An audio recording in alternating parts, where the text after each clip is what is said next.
الحمد لله نحمده ونستعينه ونستغفره ونؤمن به ونتوكل عليه ونعوذ بالله من شرور أنفسنا ومن سيئات أعمالنا. من يهده الله فلا مضل له ومن يضلله فلا هادي له. ونشهد أن لا إله إلا الله وحده لا شريك له، وهو الذات الذي لا حد له ولا ند له ولا ضد له ولا أحد قبله ولا بعده، بل هو الأول والآخر والظاهر والباطن وهو بكل شيء عليم.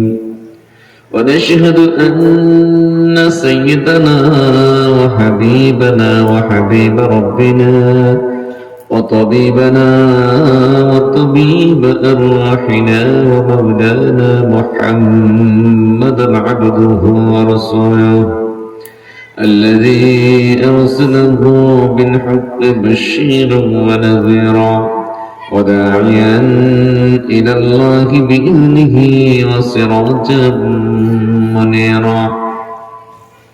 أما بعد فقد قال الله سبحانه وتعالى في كلامه المجيد وفي فرقانه الحميد: أعوذ بالله من الشيطان الرجيم. بسم الله الرحمن الرحيم. إن الذين قالوا ربنا الله ثم استقاموا تتنزل عليهم الملائكة إن الذين قالوا ربنا الله ثم استقاموا تتنزل عليهم الملائكة ألا تخافوا ولا تحزنوا وأبشروا بالجنة التي كنتم توعدون. نحن أولياؤكم في الحياة الدنيا وفي الآخرة ولكم فيها ما تشتهي أنفسكم ولكم فيها ما تدعون. نزلا من غفور رحيم. وذكر الإمام مسلم بن الحجاج القشيري في صحيحه بالسند المتصل عن سفيان بن عبد الله رضي الله تعالى عنه أنه قال: قلت يا رسول الله قل لي في الإسلام قولا لا أسأل عنه أحدا بعدك. قال: قل آمنت بالله فاستقم، أو كما قال رسول الله صلى الله عليه وسلم: إن الله وملائكته يصلون على النبي يا أيها الذين آمنوا صلوا عليه وسلموا تسليما. اللهم صل على سيدنا مولانا محمد وعلى آل سيدنا مولانا ये तेरी मेराज थी के लौह कलम अर्श तक पहुंचा, और मेरे मेराज है कि मैं तेरे कदम तक पहुंचा। अल्लाहुम्मा सल्ली अला सय्यिदिना मौलाना मुहम्मद वअला आलि सय्यिदिना मौलाना मुहम्मद। मुझे कुछ मिले या न मिले, मुहम्मद मिले, यानी वो जिस शेय अल्लाह मिले। अल्लाहुम्मा सल्ली अला सय्यिदिना मौलाना मुहम्मद वअला आलि सय्यिदिना मौलाना मुहम्मद। बलगल उला बिकमालिह कशफ दुजा बिजमानिह हसनत जमीअ ख़सालिह सल्लु अलैहि व आलिहि सल्लल्लाहु अलैहि वसल्लम। या अय्युहल्लज़ीना आमनु ज़कुरुल्लाह ज़िक्रन कसीरा। ला इलाहा इल्लल्लाह, ला इलाहा, जुड़े ला इलाहा इल्लल्लाह, ला इलाहा, ला इलाहा इल्लल्लाह, ला इलाहा। सुब्हानल्लाह वल्हम्दुलिल्लाह, ला इलाहा, ला इलाहा इल्लल्लाह मुहम्मदुर রাসূলুল্লাহ।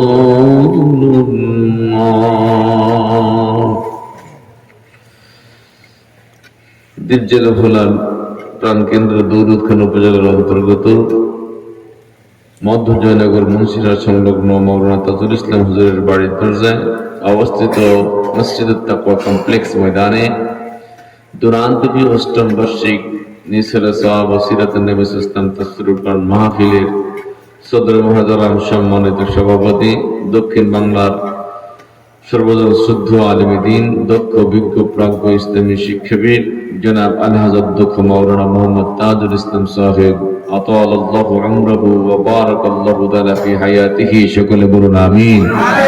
শাফাহুল্লাহু শিফাআন আজিলান কামিলান। সকলে বলুন আমিন। সলাতুল মাগরিবের পর থেকে এশা পর্যন্ত অত্যন্ত গুরুত্বপূর্ণ আলোচনা উপস্থাপন করেছিলেন ঐতিহ্যবাহী আজাদনগর জামে মসজিদের সম্মানিত খতিব, অবসরপ্রাপ্ত সেনা কর্মকর্তা জনাব হযরত মাওলানা মুহাম্মদ আলী আশরাফ ফৌজি সাহেব এবং বিজ্ঞ সঞ্চালক জনাব মাওলানা মুহাম্মদ হিদায়াতুল ইসলাম সাহেব, হাজারাত উলামায়ে কেরাম, আইম্মে মাসাজিদ, সুপ্রিয় দ্বীনদার পরহেজগার ইমানদার ভাইয়েরা, পর্দার অন্তরালে অবস্থানরত আমার সম্মানিত শ্রদ্ধেয় আবেদা সালেহা মা এবং বোনেরা, আপনাদের সকলের প্রতি জ্ঞাপন করছি সশ্রদ্ধ অভিনন্দন, মোবারক সালাম। আসসালামু আলাইকুম ওয়া রাহমাতুল্লাহি ওয়া বারাকাতুহু। মাহফিলে এসে আপনারা খুশি না বেজার? কম না বেশি? খুশি হলে কি বলতে হয়? যে মনেই আমাদেরকে অত্যন্ত ভালোবেসে মহতি মোবারক জান্নাতে মাজলিসে আসার বসা কালামে মাজিদ থেকে কিছু কথা বলার শোনার সুযোগ করে দিলেন। প্রাণ খুলে হৃদয়ের সবগুলো জানালাকে খুলে দিয়ে আল্লাহ শুকরিয়া আদায় করে জোরে সোরে একযোগে সমস্যার সকলে পড়ুন আলহামদুলিল্লাহ। পড়ুন সবাই আমার সাথে, রব্বানা লাকাল হামদ হামদান কাসীরান তাইয়িবান মুবারাকান ফীহি ইয়া রাব্বি লাকাল হামদু কামা ইয়ানবাগি লিজালালি ওয়াজহিকা ওয়া আযীমি সুলতানিক। আমরা এই বিশাল বসুন্ধরার একচ্ছত্র অধিপতি রাজিদিন আল্লাহ পাকের শুকরিয়া আদায় করে নিয়েছি। নবীদের প্রতি অসংখ্য গণিত দরুদ নিবেদন করছি, সকলে পড়ুন সাল্লাল্লাহু আলাইহি ওয়াসাল্লাম। রূহের মাগফিরাত কামনা করছি, পৃথিবী থেকে বিদায় নেওয়া সমস্ত মুসলমান মুর্দাগানদের প্রতি আল্লাহ তাআলা সবাইকে মাফ করে জান্নাতের মেহমান বানিয়ে দিক, জোর বলুন আমিন। প্রিয় ভাইরা, আল্লাহর কালামের মজলিসে এসেছি, এজন্য আমরা কিন্তু আল্লাহর কাছে এখন খুব রেসপেক্টেড পারসনে, রেসপেক্টেড সার্ভেন্টে পরিণত হয়েছে, জোর বলুন আলহামদুলিল্লাহ। আমাদেরকে প্রোটেকশন ও প্রোটোকল দেওয়ার জন্য আল্লাহর স্পেশাল রহমতের ফেরেশতারা মাহফিলের চতুর্দিকে অবস্থান নিয়ে দাঁড়িয়ে আছে হাদিসের ভাষ্য অনুযায়ী, আলহামদুলিল্লাহ বলেন। আমরা যতক্ষণ মাহফিলে থাকবো, আল্লাহর রহমতের ফেরেশতারা ততক্ষণ এই জায়গায় অবস্থান নিয়ে তারা থাকবে। আর যখনই আমরা মাহফিল শেষে চলে যাব, ফেরেশতারা এখানকার সমস্ত তথ্য উপাত্ত আল্লাহ তাআলার কাছে নিয়ে জমা দিবেন। আল্লাহ রাব্বুল আলামিন জিজ্ঞেস করবেন, কোত্থেকে তোমরা আসছো? তারা বলবে, পৃথিবীতে একদল বান্দাদের মজলিস থেকে এসেছি, যেখানে বসে তারা আপনার গুণকীর্তন করছে, আপনার বড়ত্ব, আপনার তাওহীদের কথা আলোচনা পর্যালোচনা করছে, এবং তারা আপনার কাছে জীবনের গুনাহের জন্য মাপ চাচ্ছে। আল্লাহ পাক বলবেন, তারা আর কি করে? বলবেন যে, প্রভু ইয়াসালুনাকাল জান্নাহ ওয়া ইস্তাজিরুনাকা আনিন নার, এরা বেহেশত চায়, দুজক থেকে মুক্তি চায়। আল্লাহ বলবেন আর কি করে? যে তারা বলবেন যে, আল্লাহ ইস্তাগফিরুনা, জীবনের গুনাহের জন্য আপনার কাছে তারা মাপ চায়। আল্লাহ পাক তখন বলবেন, উশহিদুকুম ইয়া মালাইকাতি আন্নী কাদ গফরতু লাহুম, ফেরেশতারা আমার সাক্ষী থেকে তোমরা, আমি আল্লাহ তাআলা আমার এই বান্দাগুলিকে মাফ করে দিলাম। আপনার খুশি না বেজার? এখান থেকে মাহফিল শেষে গেলে গুনাহ মাফ করে দিবেন কে? এতে আমরা খুশি তো? আল্লাহ খুশি, ফেরেশতারাও খুশি, কায়নাত খুশি। একজন একেবারে কঠিন অখুশি কে? এখন সে কি চাইবে জানেন? যে এই গুরুত্বপূর্ণ বক্তব্য জায়গা থেকে কেমনে একটু উঠানো যায়। কোন ক্রমে উঠা যাবে না। রাজা আছেন তো সবাই? হ্যাঁ, আল্লাহ পাক আমাদেরকে কবুল করুন, জোরে বলুন আমিন। আমরা ভূমিকে কোনো কথা আর বলবো না, সরাসরি আলোচনা প্রবেশ করবো। পড়ুন সূরা মাঠা। আউযু বিল্লাহি মিনাশ শাইতানির রাজীম। বিসমিল্লাহির রাহমানির রাহিম। ইন্নাল্লাযীনা ক্বালু রাব্বুনাল্লাহু সুম্মা ইসতাকামু তাতানাজ্জালু আলাইহিমুল মালায়েকাতু ألا تخافوا ولا تحزنوا وأبشروا بالجنة التي كنتم توعدون نحن أولياؤكم في الحياة الدنيا وفي الآخرة ولكم فيها ما تشتهي أنفسكم ولكم فيها ما تدعون نزلا من غفور رحيم صدق الله العظيم। পবিত্র কোরআনে 114টি সূরার ভিতরে অতীব গুরুত্বপূর্ণ একটি সূরার নাম হলো সূরা হামিম আস-সাজদা। মক্কাবতীর্ণ এই সূরাটি পবিত্র কোরআনুল কারীমের 41 নম্বর সূরা। কত নম্বর সূরা? এই সূরাতে রুকু আছে 6টি, আয়াত আছে 54টি। আমরা এই সূরা থেকে 30, 31 এবং 32 নং আয়াত আমরা তেলাওয়াত করেছি। তিনখানা আয়াত। কয়খানা আয়াত? আল্লাহ পাক বলছেন, নিশ্চয় যারা বলে আমাদের রব আল্লাহ, এরপর এটার উপর অটল থেকে অবিচল থাকে, তাদের উপরে দলে দলে ফেরেশতা নাজিল হয়। আর ফেরেশতারা বলতে থাকে, ভয় পেও না, চিন্তা করো না, এবং তোমরা জান্নাতের সুসংবাদ গ্রহণ করো যে জান্নাতের ওয়াদা তোমাদেরকে করা হয়েছে। আমরা পার্থিব জীবনে তোমাদের বন্ধু ছিলাম, পরকালীন জীবনেও বন্ধু। আর তোমরা যা চাইবে মন থেকে তাই তোমরা পাবে, এবং যা দাবি করবে জবান দিয়ে তাও তোমরা পাবে। দয়াময় ক্ষমাশীল আল্লাহর পক্ষ থেকে রয়েছে সেখানে উত্তম মেহমানদারি। জোরে বলেন সুবহানাল্লাহ। প্রথম কথাটি হচ্ছে, ইন্নাল্লাযীনা ক্বালু রাব্বুনাল্লাহ, নিশ্চয় যারা বলে আমাদের রব কে। আপনারা আমরা সকলে মিলে বলি দেখি, আমাদের রব কে? আল্লাহ যে আমাদের রব, এতে কি কোনো সন্দেহ আছে? আর রব শব্দের সাথে আমরা অত্যন্ত পরিচিত। পৃথিবীতে আসার আগেই আমরা এই শব্দের সাথে পরিচিত। পৃথিবী থেকে চলে গেলেও এই শব্দ দিয়ে আমাদেরকে প্রশ্ন করা হবে, আর পৃথিবীতে প্রতিদিন আমরা এই শব্দটি উচ্চারণ করে থাকি। আমরা যখন রুহের জগতে ছিলাম, আল্লাহ পাক তখন আমাদের সমস্ত পৃথিবীর সমস্ত মানুষের রুহগুলিকে কুদরতি হাতের তালুতে নিয়ে জিজ্ঞেস করছিলেন। আদম আলাইহিস সালামের পিঠে একটা থাবা বেড়ে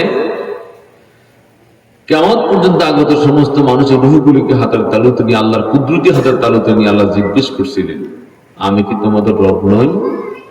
তখন আমরা সকলে বলছিলাম যে হ্যাঁ, তার মানে আল্লাহ আপনি আমাদের রব। আল্লাহ রাব্বুল আলামিন কালামে মাজিদের ভিতরে বলছেন, وَإِذْ أَخَذَ رَبُّكَ مِنْ بَنِي آدَمَ مِنْ ظُهُورِهِمْ ذُرِّيَّتَهُمْ وَأَشْهَدَهُمْ عَلَى أَنفُسِهِمْ أَلَسْتُ بِرَبِّكُمْ قَالُوا بَلَى شَهِدْنَا أَنْ تَقُولُوا يَوْمَ الْقِيَامَةِ إِنَّا كُنَّا عَنْ هَذَا غَافِلِينَ। আল্লাহু আকবার বলেন। আল্লাহ রাব্বুল আলামিন জানিয়ে দিয়েছেন, স্মরণ করুন সে সময়ের কথা, আদম আলাইহিস সালামের পিঠ থেকে তার বংশধরকে বের করা হলো আর জিজ্ঞেস করা হলো, আমি কি তোমাদের রব নই? তখন তারা সবাই বলেছে, আমাদের রব কে? আল্লাহ পাক বলেন, এই সাক্ষী আমি জেনে নিলাম, কিয়ামতের দিন যেন বলতে না পারে এ ব্যাপারে তো আমরা গাফিল ছিলাম, আমরা জানতাম না, এমন কথা যেন বলতে না পারে, জন্য আল্লাহ পাক আগেই তিনি আমাদেরকে রুহের জগতে আল্লাহ যে আমাদের রব সেই বিষয়টা আমাদেরকে জানিয়ে দিয়েছেন। জোরে বলেন না সুবহানাল্লাহ। দুনিয়ার লোকে আসবার পরে ওই কথা মনে আছে নাকি না আছে, সেটাকে স্মরণ করিয়ে দেওয়ার জন্য আল্লাহ রাব্বুল আলামিন নবী রাসূল পাঠালেন, আসমানে কিতাব দিলেন, ওহী দিলেন, নবীরা এলেন, দাওয়াত দিলেন। আল্লাহ বলেন, ওয়ালাকাদ বা'আসনা ফি কুল্লি উম্মাতির রাসূলা আন ইবুদুল্লাহা ওয়াজতানিবুত তাগুত। আল্লাহু আকবার বলেন। আল্লাহ পাক বলেন, প্রত্যেক জাতির কাছে আমি আল্লাহ রাসূল পাঠিয়েছি, দাওয়াত দিয়েছি, আন ইবুদুল্লাহ, তোমরা গোলামি করো কার? আরো জোরে বলুন, গলা ছেড়ে বলুন, গোলামি হবে কার? আর শয়তানের আনুগত্যতা পরিহার করো। যুগ যুগ সব নবী রাসূল জাতিকে দাওয়াত দিয়েছেন আল্লাহ তাআলার দিকে। তাহলে যিনি আমাদের রব তিনি হলেন কে? জোরে বলে, তিনি কে? আল্লাহ আমাদের রব।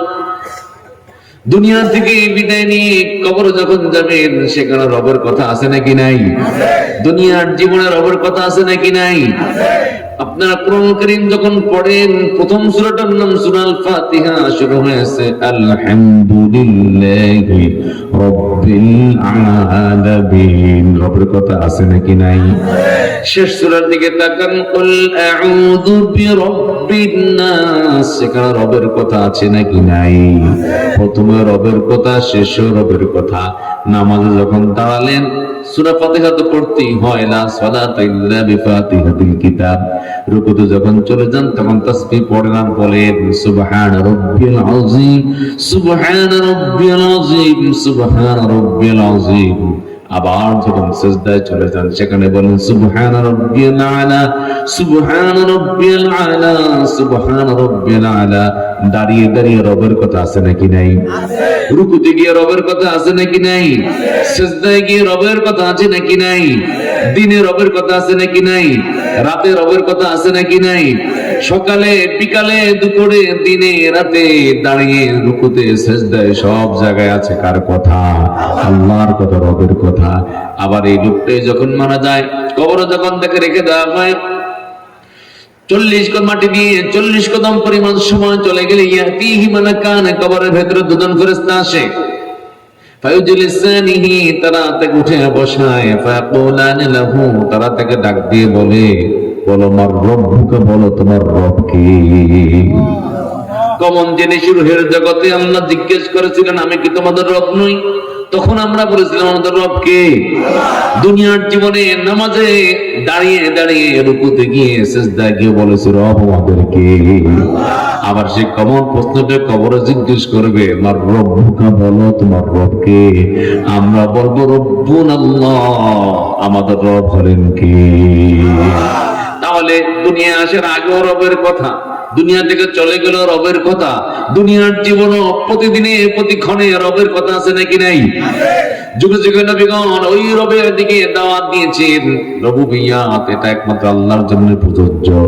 আল্লাহ ছাড়া রব অন্য কারো হওয়ার কোন অধিকার নাই।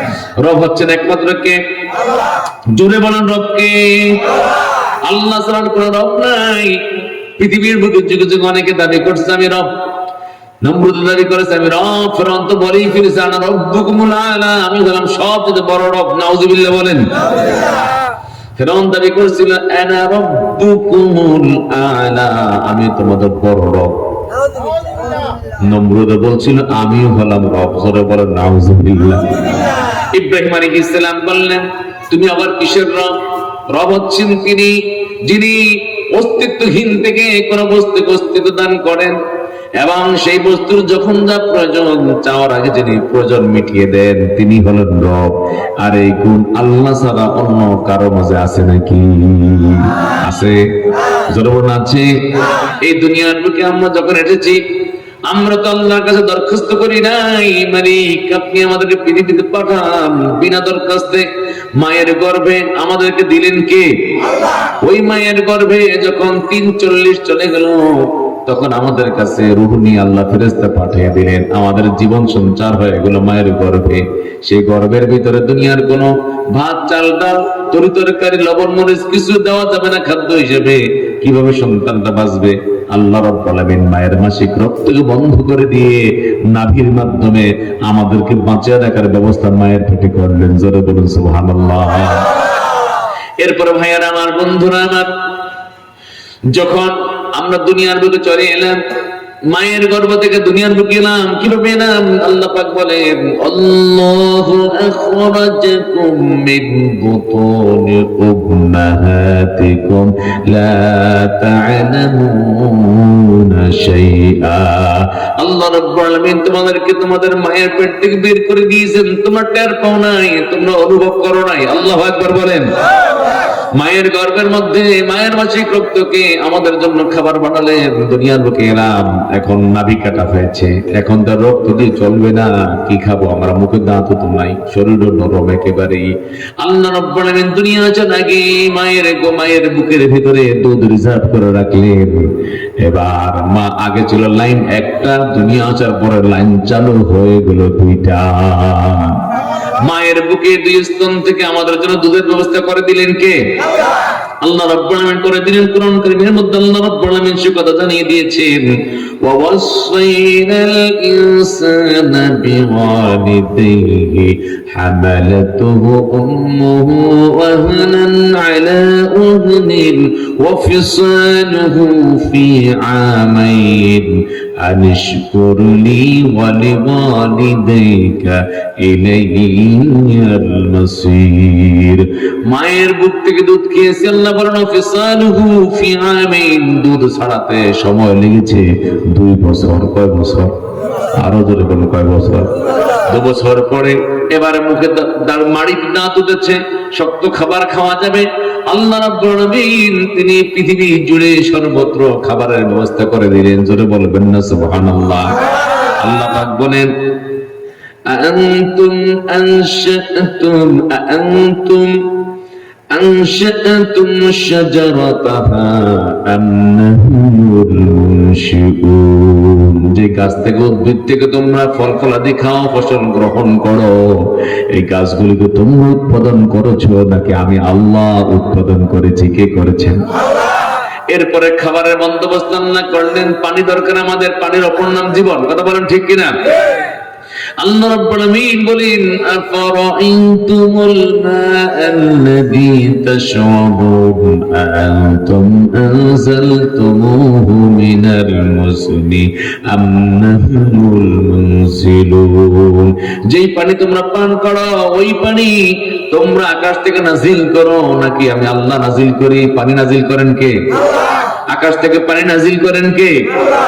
আপনারা বলুন, হুজুর আমরা তো টিউবওয়েল থেকে পানি পান করি, কিন্তু আকাশের পানি মাটিতে গিয়ে স্তরে স্তরে স্তরে স্তরে নিচে চলে যায়। ওই ফ্রেশ পানিটাই কিন্তু আমরা টিউবওয়েল থেকে উঠে খাই। কথা ঠিক কিনা? কথা বলেন বন্ধুগণ আমার, ভাইয়েরা আমার। আল্লাহ রাব্বুল আলামিন তিনি আমাদের জন্য খাবারের ব্যবস্থা করলেন, পানির ব্যবস্থা করলেন। এই সব কিছু যে করলেন তিনি আমরা আল্লাহর কাছে কোনোদিন চাইছি নাকি? দুনিয়া আসার আগেই আমাদের জন্য যা যা দরকার এই পৃথিবী যিনি ব্যবস্থা করে দিয়েছেন তিনি হলেন কে? আর যিনি আর রব্বু ওয়াল্লাযী রব্বি কুল্লি শাইইন ওয়া ইয়াসিলু ইলা তামামিহি। রব হচ্ছেন তিনি যিনি সব কিছুকে লালন করেন, পালন করেন এবং যখন তার যা প্রয়োজন তার কাছে তার চাওয়ার আগে পৌঁছে দেন। তিনি হলেন রব। আর এই গুণ আল্লাহ ছাড়া অন্য কারো মাঝে নাই। আল্লাহু আকবার বলেন। রব শব্দ আরেকটি ব্যাখ্যা আছে আকীদার কিতাবে এসেছে, আর রব্বু হুয়াল্লাযী ইয়াখলুকু কুল্লা শাইইন ওয়া ইউহয়িহি ওয়া ইউমীতু। রব হচ্ছেন তিনি যিনি সব কিছু সৃজন করেন, সৃষ্টি করেন, তাকে জীবন দেন, তাকে মৃত্যু দেন। সুবহানাল্লাহ বলেন। এই পৃথিবীতে মহাবিশ্বে যা কিছু আছে সব কিছু সৃষ্টি করেছেন কে? আল্লাহ। আরো জোরে বলুন আল্লাহ। আর প্রত্যেকের জীবন আর মরণ দুটি জিনিস যে রয়েছে এটা দান করেন কে? আল্লাহ। এই গুণ আল্লাহ ছাড়া কারো মাঝে আছে নাকি? কোন মানুষ কি অন্য কাউকে সৃষ্টি করতে পারে? কোন মানুষ কি অন্য কাউকে জীবন দিতে পারে? কোন মানুষ কি অন্য কাউকে মৃত্যু দিতে পারে? এই সবগুলি যার সিফাত আওসাফ, যার বৈশিষ্ট্য তিনি হলেন কে? আরো যারা বলেন তিনি কে?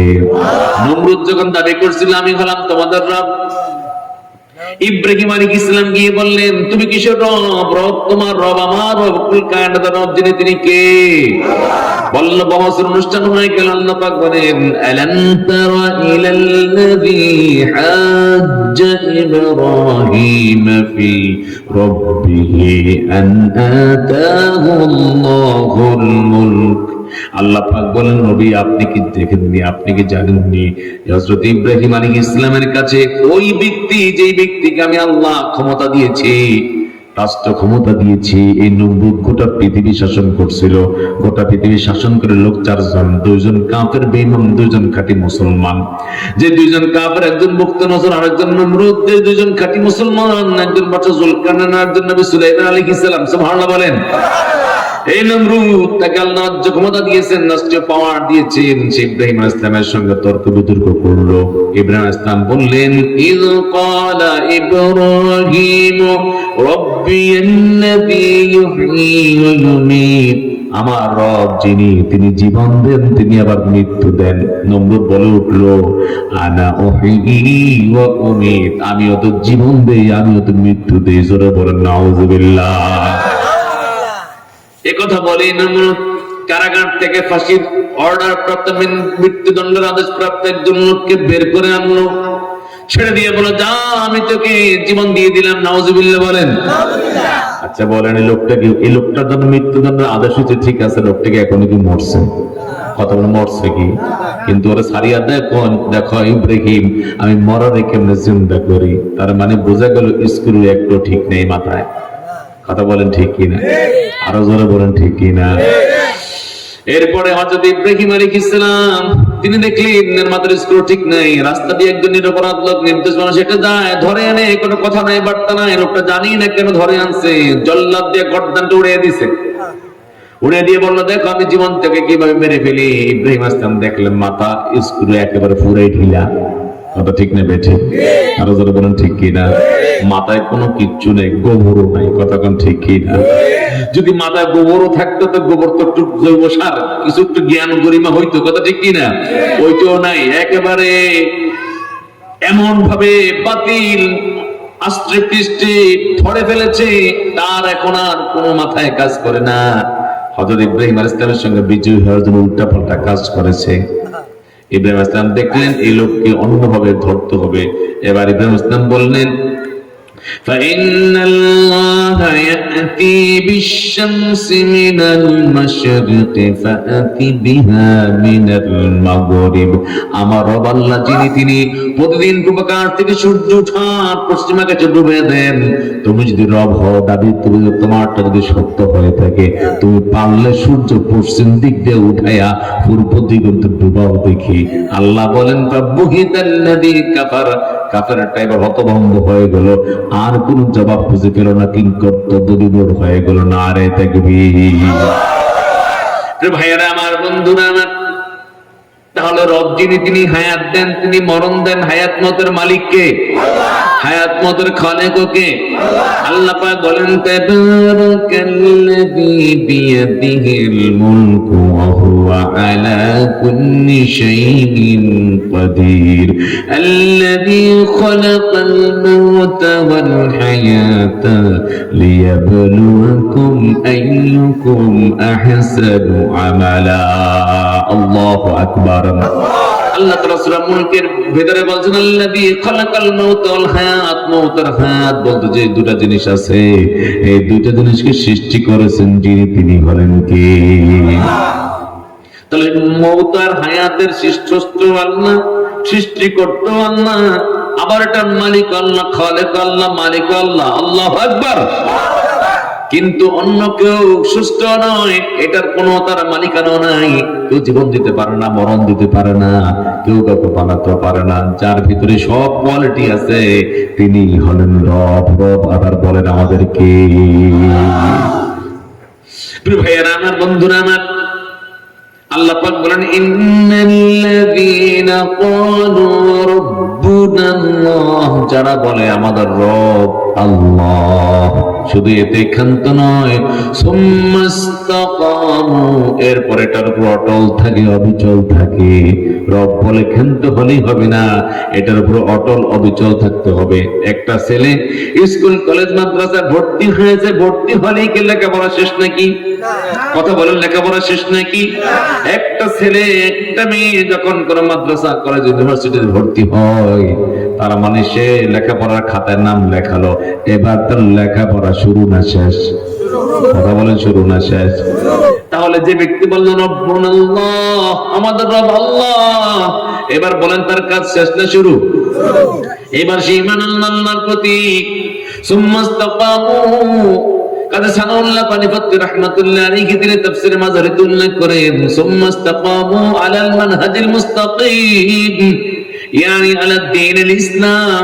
যে ব্যক্তি বলে আমাদের রব আল্লাহ, এই কথা বলে ঈমানের বই প্রকাশ করলো, এরপরে ইসলামের উপর অটল অবিচল রইল, তাহলে জিনিস দুটো দাঁড়ালো, একটা হলো ঈমান আর একটা হলো ইসলাম। কথা ঠিক না বেঠিক? ঈমান হলো আভ্যন্তরীণ জিনিস আর ইসলাম হলো বাহ্যিক জিনিস। ঈমান হচ্ছে তাসদীকু বিজামিই মা জা বিহিন নবী সাল্লাল্লাহু আলাইহি ওয়াসাল্লাম। ইমাম আযম আবু হানিফা রাহমাতুল্লাহ বলেন ঈমান হলো আল্লাহর নবী মুহাম্মদ সাল্লাল্লাহু আলাইহি ওয়াসাল্লাম যা কিছু আল্লাহর পক্ষ থেকে নিয়ে আসছেন সব বিষয়ের প্রতি বিশ্বাস রাখা। সুবহানাল্লাহ বলেন। আর ইসলাম কি জিনিস? ইসলাম হচ্ছে বাহ্যিক ক্রিয়াকলাপের জন্য, বাহ্যিক কর্মকাণ্ড যা চোখে দেখা যায়, অনুভব করা যায়, এই সবগুলিকে বাস্তবায়ন করার নাম ইসলাম। নবীজিকে জিজ্ঞেস করা হলো মান ইসলাম, জিবরাইল আমি জিজ্ঞেস করলেন ইয়া রাসূলুল্লাহি আখবিরনি আনিল ইসলাম, ইসলাম কি জিনিস আমাকে বলেন। নবীজি বললেন আনতা শাহাদা আল্লা ইলাহা ইল্লাল্লাহ ওয়া আন্না মুহাম্মাদার রাসূলুল্লাহ ওয়া তুকিমাস সালাতা ওয়া তুতিয়াস যাকাতা ওয়া তাসুমা রমাদান ওয়া তাহুজ্জাল বাইতা ইন ইসতাতা ইলাইহি সাবিলা। ইসলাম হচ্ছে কথা সাক্ষ্য দেওয়া যে লা ইলাহা ইল্লাল্লাহু মুহাম্মাদুর রাসূলুল্লাহ, এই কথা সাক্ষ্য দাও আল্লাহ ছাড়া কোনো ইলাহা নাই, মুহাম্মদ সাল্লাল্লাহু কার রাসূল। কথা বলেন কার রাসূল? নামাজ কায়েম করা, যাকাত প্রদান করা, রমজান মাসে রোজা রাখা, সামর্থ্য হলে পরে হজ করা। তাহলে এই কথাগুলির মাধ্যমে আমরা কি বুঝতে পারলাম? এখানে ইসলাম বলতে শুধু খালি ঈমানের বিষয়টা নয়, ঈমানের সঙ্গে আমলের বিষয় আছে নাকি নাই? আরো ধরুন আছে নাকি নাই?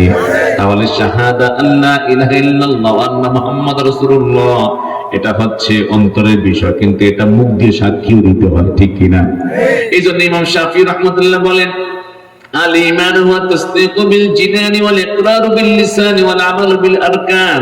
তিনি বলেন ঈমান হলো অন্তর দিয়ে বিশ্বাস করা, মুখ দিয়ে স্বীকৃতি দেওয়া এবং কাজের মাধ্যমে তা বাস্তবায়ন করা। সুবহানাল্লাহ বলেন। বন্ধুগণ আমার, ভাইয়েরা আমার, তাহলে ঈমান এবং ইসলাম অতীব জরুরি জিনিস। পিঠ আর পেট যেমন খুব জরুরি, ঈমানের সঙ্গে ইসলাম জরুরি, ইসলামের জন্য ঈমানও জরুরি। কথা কি বুঝছেন? আরো ধরে মনে কথা কি বুঝছেন? ঈমান আনলেই কাজ শেষ নাকি কাজ শুরু? তার মানে ঈমান তুমি এনেছো, এবার ইসলামের গণ্ডিতে প্রবেশ করে কাজ শুরু করে দাও। একজন লোক দুপুর 12টায় ঈমান এনেছে, যখন আজান হয়ে যাবে জোহরের, তার উপরে কোন নামাজ ফরজ হবে? এখন যদি এই লোক ঈমান আনলো, নামাজ পড়লো না, তাহলে ঈমানের দাবি থেকে সে ঠিক রইলো? একজন লোক শাবান মাসের শেষ তারিখে ঈমান আনলো, রমজান মাস শুরু হয়ে গেল, এখন তার কি রাখতে হবে? এখন যদি সে রোজা না রাখে, ঈমান আনছে ঠিকই বটে, কিন্তু ঈমানের দাবিতে সে কিন্তু কাজ শুরু করলো না। কথা বলেন ঠিক কিনা? এই ধরনের নবীজিকে সুফিয়ান ইবনে আব্দুল্লাহ রাদিয়াল্লাহু আনহু জিজ্ঞেস করলেন, ইয়া রাসূলুল্লাহ, আমাকে আপনি এমন একটি বিষয় সম্পর্কে অবহিত করুন যে সম্পর্কে আমি আর কাউকে জিজ্ঞেস করতে হবে না। লা আসআলু আনহু আহাদান বা'দাক। সহিহ মুসলিম শরীফের 38 নম্বর হাদিস। হুজুর, আমাকে কেমন একটা নসিহত করুন যে ব্যাপারে আপনার পর আমাকে আর কাউকে জিজ্ঞেস করা না লাগে। আল্লাহ নবী বললেন, কুল আমানতু বিল্লাহি ফাস্তাকিম। তুমি বলো আমি আল্লাহর প্রতি ঈমান এনেছি, এরপর এটার উপর অটল অবিচল থাকো। আল্লাহু আকবার বলেন। তাহলে ইন্নাল্লাযীনা ক্বালু রাব্বুনাল্লাহু সুম্মা ইসতাকামু, নিশ্চয় যারা বলে আমাদের রব আল্লাহ, এরপরে কি থাকে? অটল থাকে। জোরবার কি থাকে? আরো জোরে বলেন কি থাকে? তার মানে ঈমান এনে আমল করে। ঈমান আনার পরে কি করে? ইসলামের বিধান অনুযায়ী আমল করে। আল্লাহ রাব্বুল আলামিন বলেন, তাতানাজ্জালু আলাইহিমুল মালায়েকা, তাদের উপরে দলে দলে ফেরেশতা নাজিল হয়। দলে দলে কি নাজিল হয়? আরো জোরে বলেন কি নাজিল হয়? 3 সময় নাজিল হয়। মৃত্যুর সময়, কবরের ভেতরে, হাসরের ময়দানে। কয় জায়গায়? আরো জোরে বলেন কয় জায়গায়? কিন্তু ইন্নাল্লাযীনা ক্বালু রাব্বুনাল্লাহ, রব আমাদের আল্লাহ, এটা বললেই শুধু খালি নয়, এটা বলে এটা অটল থাকলে বিপদ আপদ মুসিবত আসবে কি আসবে না? জোরে বলেন আসবে কি আসবে না? দুনিয়াতে অনেক বিপদ আসবে, পরকালে তো মোটে অত, পরকালে তো ঈমানের কারণে আপনি জান্নাতেই চলে যাবেন। কিন্তু দুনিয়ার বুকে যখন আপনি ঈমান আনবেন, ঈমানের দাবিতে যখন সোচ্চার হয়ে যাবেন, বাতিল পক্ষ আপনাকে মোকাবেলা করতে আসবে। কথা ঠিক নেবে ঠিক? এজন্য আল্লাহ পাক কোরআনে বলেন, আহাসিবান নাসু আইয়ুতরাকু আইয়াকুলু আমান্না ওয়া হুম লা ইফতানুন ওয়ালাকাদ ফাতান্নাল্লাযীনা মিন ক্বাবলিহিম ফালায়া'লামান্নাল্লাযীনা সাদাকু ওয়া লায়া'লামান্নাল কাযিবিন। আল্লাহু আকবার। সূরা আনকাবুত আয়াত নম্বর 2 এবং 3। আল্লাহ পাক বলছেন, মানুষ কি মনে করে এদেরকে এমনিতে ছেড়ে দেওয়া হবে? খালি তারা বলবে আমরা ঈমান এনেছি। কিয়ামতের দিন যদি গিয়ে বলেন আল্লাহ ঈমান তো এনেছি, মুসলমান তো চিনা, আল্লাহ বলে এটুকু বললে ছেড়ে দেওয়া হবে, বিষয়টা তা নয়। ওয়াহুম লা ইফতানুন, পরীক্ষা নিরীক্ষা করা হবে না, সেটা এমন নয়। ঈমান আনলে পরীক্ষা হবে। স্কুলে কলেজে ভর্তি হইলে বছর শেষে পরীক্ষা আছে নাকি নাই? কথা বলেন আছে নাকি নাই? কোন ছেলে কতটুকু পড়লো, লেখাপড়া কতটুকু অগ্রগতি হলো, পরীক্ষা না হলে কি বোঝা যায় নাকি? কথা বলেন না, পরীক্ষা না হলে বোঝা যায় নাকি? পরীক্ষা হয়, পরীক্ষা হয়, পরীক্ষা ছাড়া কে কতটুকু ভালো করে পড়লো বোঝা যায় না। ঠিক তেমনি ঈমান এনেছেন বলে দাবি করেছেন, ঈমানের উপর কতটুকু অটল আর অবিচল আছেন, এজন্য পরীক্ষা নিরীক্ষা হবে নাকি হবে না? যুগে যুগে নবী রাসূলুল্লাহ পরীক্ষা দিয়েছেন কিনা? কথা বলেন পরীক্ষা দিয়েছেন কিনা? পরীক্ষা দিয়েছেন। আল্লাহ নবী মুহাম্মদ সাল্লাল্লাহু বলেন, আশাদ্দুন নাসি বালা'আন আল-আনবিয়া সুম্মা আল-আমসাল ফাল-আমসাল, সবচেয়ে কঠিন বিপদ আপদ মুসিবত পরীক্ষার মুখোমুখি হয়েছেন নবীরা। এরপর যাদের ঈমান যত মজবুত, যাদের ঈমান যত মজবুত, তাদের উপরে বিপদ আপদ তত কঠিন হয়েছে। অনেক কঠিন পরীক্ষা হয়েছে। নবীগণকে যুদ্ধের ময়দানে যেতে হয়েছে, শাহাদাতের নজরানা পেশ করতে হয়েছে, করাত মাথার উপরে এনে দ্বিখণ্ডিত করা হয়েছে, সব মেনে নিয়েছেন। তবু নবীগণ এবার তাদের সাথে যারা ছিলেন দিন থেকে ঈমান থেকে এক চুল পরিমাণ নড়েন নাই। নারে তাকবীর। ইমানের উপর অটল অবিচল থাকতে হবে। যে অটল অবিচলটার ব্যাখ্যা হলো ইমান আনলে পরে আপনি আপনার আমল চালিয়ে যাবেন, ইসলামের গণ্ডি অনুযায়ী ইসলামের গণ্ডিতে প্রবেশ করে আমল চালিয়ে যাবেন। পাশাপাশি বাতিল পক্ষ যখন আপনাকে আঘাত করতে আসবে, আপনি টলটলায়মান হলে চলবে না, আপনাকে কিন্তু ওই ইসলামের উপর অটল অবিচল থাকতে হবে। জুলুম, নিপীড়ন, নির্যাতন, নিষ্পেষণ যাই আসবে মেনে নিতে হবে। তবু আমরা ইসলাম থেকে, ইমান থেকে নড়তে পারবো না। কথা বলেন ঠিক কিনা? আল্লাহ পাক বলেন, আম্মা হাসিবতুম আন তাদখুলুল জান্নাতা ওয়া লাম্মা ইয়াতিকুম মাসালুল লাযীনা খালাউ মিন ক্বাবলিকুম মাসাতুহুমুল বা'সাউ ওয়াদ-দাররা'উ ওয়া যুলজিলু حتى يقول الرسول والذين آمنوا معه متى نصر الله ألا إن نصر الله قريب। আল্লাহ পাক বলেন সূরা বাকারার 214 নম্বর আয়াতে, তোমরা কি মনে করছো জান্নাতে এমনিতে প্রবেশ করবে যতক্ষণ পর্যন্ত তোমাদের উপর ওই চিত্র ফুটে না উঠবে যা তোমাদের পূর্ববর্তী লোকদের জন্য হয়েছে। বিপদ এসেছে, ক্ষতি এসেছে, পৃথিবী কেঁপে কেঁপে উঠেছে, তখন রাসূল আর সঙ্গে থাকা ঈমানদাররা বলেছিল মাতা নাসরুল্লাহ, এত মার খাচ্ছি, আঘাত খাচ্ছি, বিপদের মুখোমুখি হচ্ছি, আল্লাহ সাহায্য কখন আসবে? আল্লাহ পাক বলেন, জেনে রাখো, আলা হরফে তামবিদি, আল্লাহ বলছেন আল্লাহ সাহায্য অতি অতি অতি নিকটে। তাহলে বোঝা গেল এর মাধ্যমে ঈমান এনে বসে থাকলে হবে না। যদি মনে করি ঈমান এনেছি বেহেশত আমার ঠেকায় কে, তাহলে ভুল ধারণা হবে। ঈমান এনে বসে থাকলে হবে না, ঈমানের উপর অটল থাকতে হবে। ঈমানের উপর কি থাকতে হবে? বল আমানতু বিল্লাহি ফাস্তাকিম, ঈমান আনবে, অটল থাকবে। তবে হ্যাঁ, কেউ ঈমান আনলো, আনার সঙ্গে সঙ্গে মারা গেল, তাহলে ওই লোককে আল্লাহ জান্নাত দিয়ে দিবেন, কারণ সে আমল করার সুযোগই পায় নাই। কথা বলেন ঠিক কিনা? কিন্তু ঈমান আনলো, নামাজের টাইম পেল, ঈমান আনলো, রোজার টাইম পেল, ঈমান আনলো, যাকাত দেওয়ার সুযোগ হলো, ঈমান আনলো, হজ করার সামর্থ্য হলো, ঈমান আনলো, বাতিলে গিয়ে এলো, মোকাবেলা করার জন্য সামনে যেতে হবে। কোন অবস্থাতে কিন্তু নড়চড় করা যাবে না। প্রিয় ভাইয়েরা আমার, বন্ধুরা আমার, যুগ যুগের সমস্ত নবীগণ রাসূলগণ এই রবের দিকে ডাক দিয়েছেন। কথা বলেন ঠিক কিনা? আমাদের বিশ্বনবী জনাব মুহাম্মদুর রাসূলুল্লাহ সাল্লাল্লাহু আলাইহি ওয়াসাল্লাম নবুয়ত প্রাপ্তির পরে গোপনে 3টা বছর ওই আল্লাহর দিকে, রবের দিকে মানুষদেরকে ডেকেছেন। সুবহানাল্লাহ বলেন। 3 বছর পর আল্লাহ রাব্বুল আলামিন নবীজির প্রতি আয়াত নাযিল করে দিলেন, ফাসদা' বিমা তু'মার ওয়া আ'রিদ আনিল মুশরিকিন। এই আয়াত নাযিল হয়ে যাওয়ার পরে নবী করিম সাল্লাল্লাহু আলাইহি ওয়াসাল্লাম তিনি সাফা পাহাড়ে চড়ে উঠে গেলেন। একদিন ভোরবেলায় নবীজি সাফা পাহাড়ের উপরে উঠে ডাক দিয়ে বললেন, ইয়া সুবহান, হে ভোরের লোক সকল। আরবে কোন ব্যক্তি যদি ভোরবেলায় পাহাড়ে চড়ে ওঠে, কাপড়ে নেড়ে নেড়ে যদি ইয়া সুবহান বলে ডাক দিত, আশেপাশের মানুষেরা মনে করতো, বুঝতো যে কেউ বোধহয় বিপদে পড়ছে, তখন সবাই মিলে তার ডাকে সাড়া দেওয়ার জন্য দৌড়ে যেত। সুবহানাল্লাহ বলেন।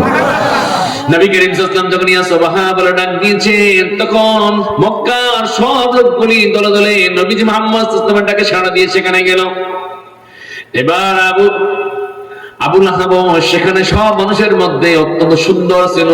অগ্নিস্ফুলিঙ্গের যেমন খুব সুন্দর হয়, আগুনের ফুলকা সুন্দর দেখেন, ঝালাইয়ের কাজ করলে আলোটা একেবারে সুন্দর দেখে। কথা বলেন ঠিক কিনা? ওর চেহারা এইরকম সুন্দর ছিল, মানে সাদার মধ্যে লাল সংযুক্ত। এই লোকটা ছিল সবার সামনে ডাক দিয়ে বলে, ইয়া মুহাম্মদ লিমাযা দাআওতানা ওয়া জামাআতানা, মুহাম্মদ আমাদেরকে ডাকছো কেন, একত্রিত করছো কেন? আল্লাহর নবী বললেন, যদি আমি বলি এই পাহাড়ের অপর পাশে একদল বিদেশি শত্রু সৈন্য তোমাদেরকে আক্রমণ করার জন্য প্রস্তুত, তাও কুনতুম মুসাদ্দিকিনা, তোমরা কি আমাকে বিশ্বাস করবে? তারা বলল, অবশ্যই করবে, কারণ মা জারাবনা আলাইকা ইল্লা সিদকান, আমরা তোমাকে কখনো সত্য ছাড়া মিথ্যা বলতে শুনি নাই। নবীজি বললেন, তাই যদি হয়ে থাকে আমি তোমাদেরকে বলবো, এই পৃথিবীর উপরে রয়েছে পরকাল, দুনিয়া থেকে ঈমান নেই, ওই পরকালে গেলে পরে কঠিন শাস্তি রয়েছে, আর কঠিন বিপদ থেকে যদি বাঁচতে হয় ক্বালু লা ইলাহা ইল্লাল্লাহ তুফলিহুন, তোমরা পড়ে নাও লা ইলাহা ইল্লাল্লাহ, তাহলে কামিয়াব হয়ে যাবা। নারে তাকবীর। নবীজি যখন এই দাওয়াত দিলেন, আবু লাহাব পাথর নিল, আল্লাহ নবীকে লক্ষ্য করে পাথর মেরে বলল, তাব্বাল্লাক ইয়া মুহাম্মদ, মুহাম্মদ তোমার ধ্বংস হয়ে যাক, আলিহাদা দাওতানা, এই জন্য বুঝে যাচ্ছ। এই কথা বলে পাথর মেরে দিল। আল্লাহর নবীর নিচের চোয়ালে পাথরটা পড়লো, পাথরের আঘাতে নবীজির চোয়াল ফেটে রক্ত পড়তে লাগলো। নবীজি হাতে রক্তগুলো নিয়ে বললেন, হায় ওই জাতি কিভাবে কামিয়াব হবে যে জাতি তাদের নিজেদের নবীর গায়ে নিজেরা পাথর মেরে রক্তাক্ত করে। বিশ্ব নবীকে পাথর মারলো, রক্ত রঞ্জিত হলেন নবীজি। নবীজিকে সে লক্ষ্য করে বাজে কথা বলল, তাব্বাল্লাকা মুহাম্মদ, মুহাম্মদ তোমার ধ্বংস হোক, এই যে কথা বলেছে আল্লাহ পাক সইতে পারেননি।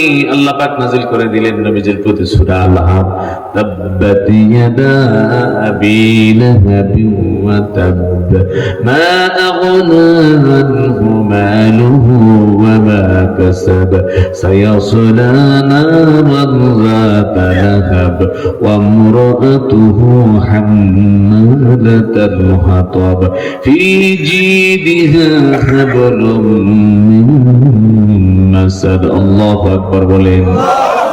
সে বলেছিল নবীজি ধ্বংস হোক, আল্লাহ বললেন আবুল হাবের দুই হাত ধ্বংস হোক। ইয়াদা আবি লাহাবের অনেক ব্যাখ্যা, ইয়াদা আবি লাহাব, আবু লাহাবের দুনিয়া ধ্বংস হোক, পরকাল ধ্বংস হোক, আবু লাহাবের জীবন ধ্বংস হোক, আবু লাহাবের সম্পদ ধ্বংস হোক। তৃতীয় ব্যাখ্যা, আবু লাহাবের দুই ছেলে উতবা উতাইবা ধ্বংস হোক, অথবা আবু লাহাবের সম্মান ধ্বংস হোক, জাগতিক জিনিস ধ্বংস হোক। একবার আবু লাহাব বরবাদ হয়ে গেছে, কথা বলেন ঠিক কিনা? আর নবীজি মুহাম্মদ সাল্লাল্লাহু আলাইহি ওয়াসাল্লামের মান শান মর্যাদাকে সুউচ্চ করে দিয়েছেন যিনি, তিনি হলেন কে? প্রিয় ভাইয়েরা আমার, বন্ধুরা আমার, নবীজিকে আঘাত করলো, নবীজি রক্তাক্ত হলেন। দাওয়াত কি বন্ধ হয়ে গেছে নাকি চলতেছে? জোরবার বন্ধ না চলছে? চলছে তো চলছে, দুর্বার গতিতে চলছে। একে একে মুসলমানদের সংখ্যা বাড়তেছে।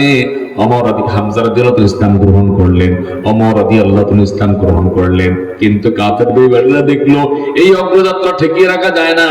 এবার তারা বলল, আসো আমরা মুহাম্মদ ইসলামকে একটা অফার দেই। কি দেই? অফার। অফার বুঝেন তো?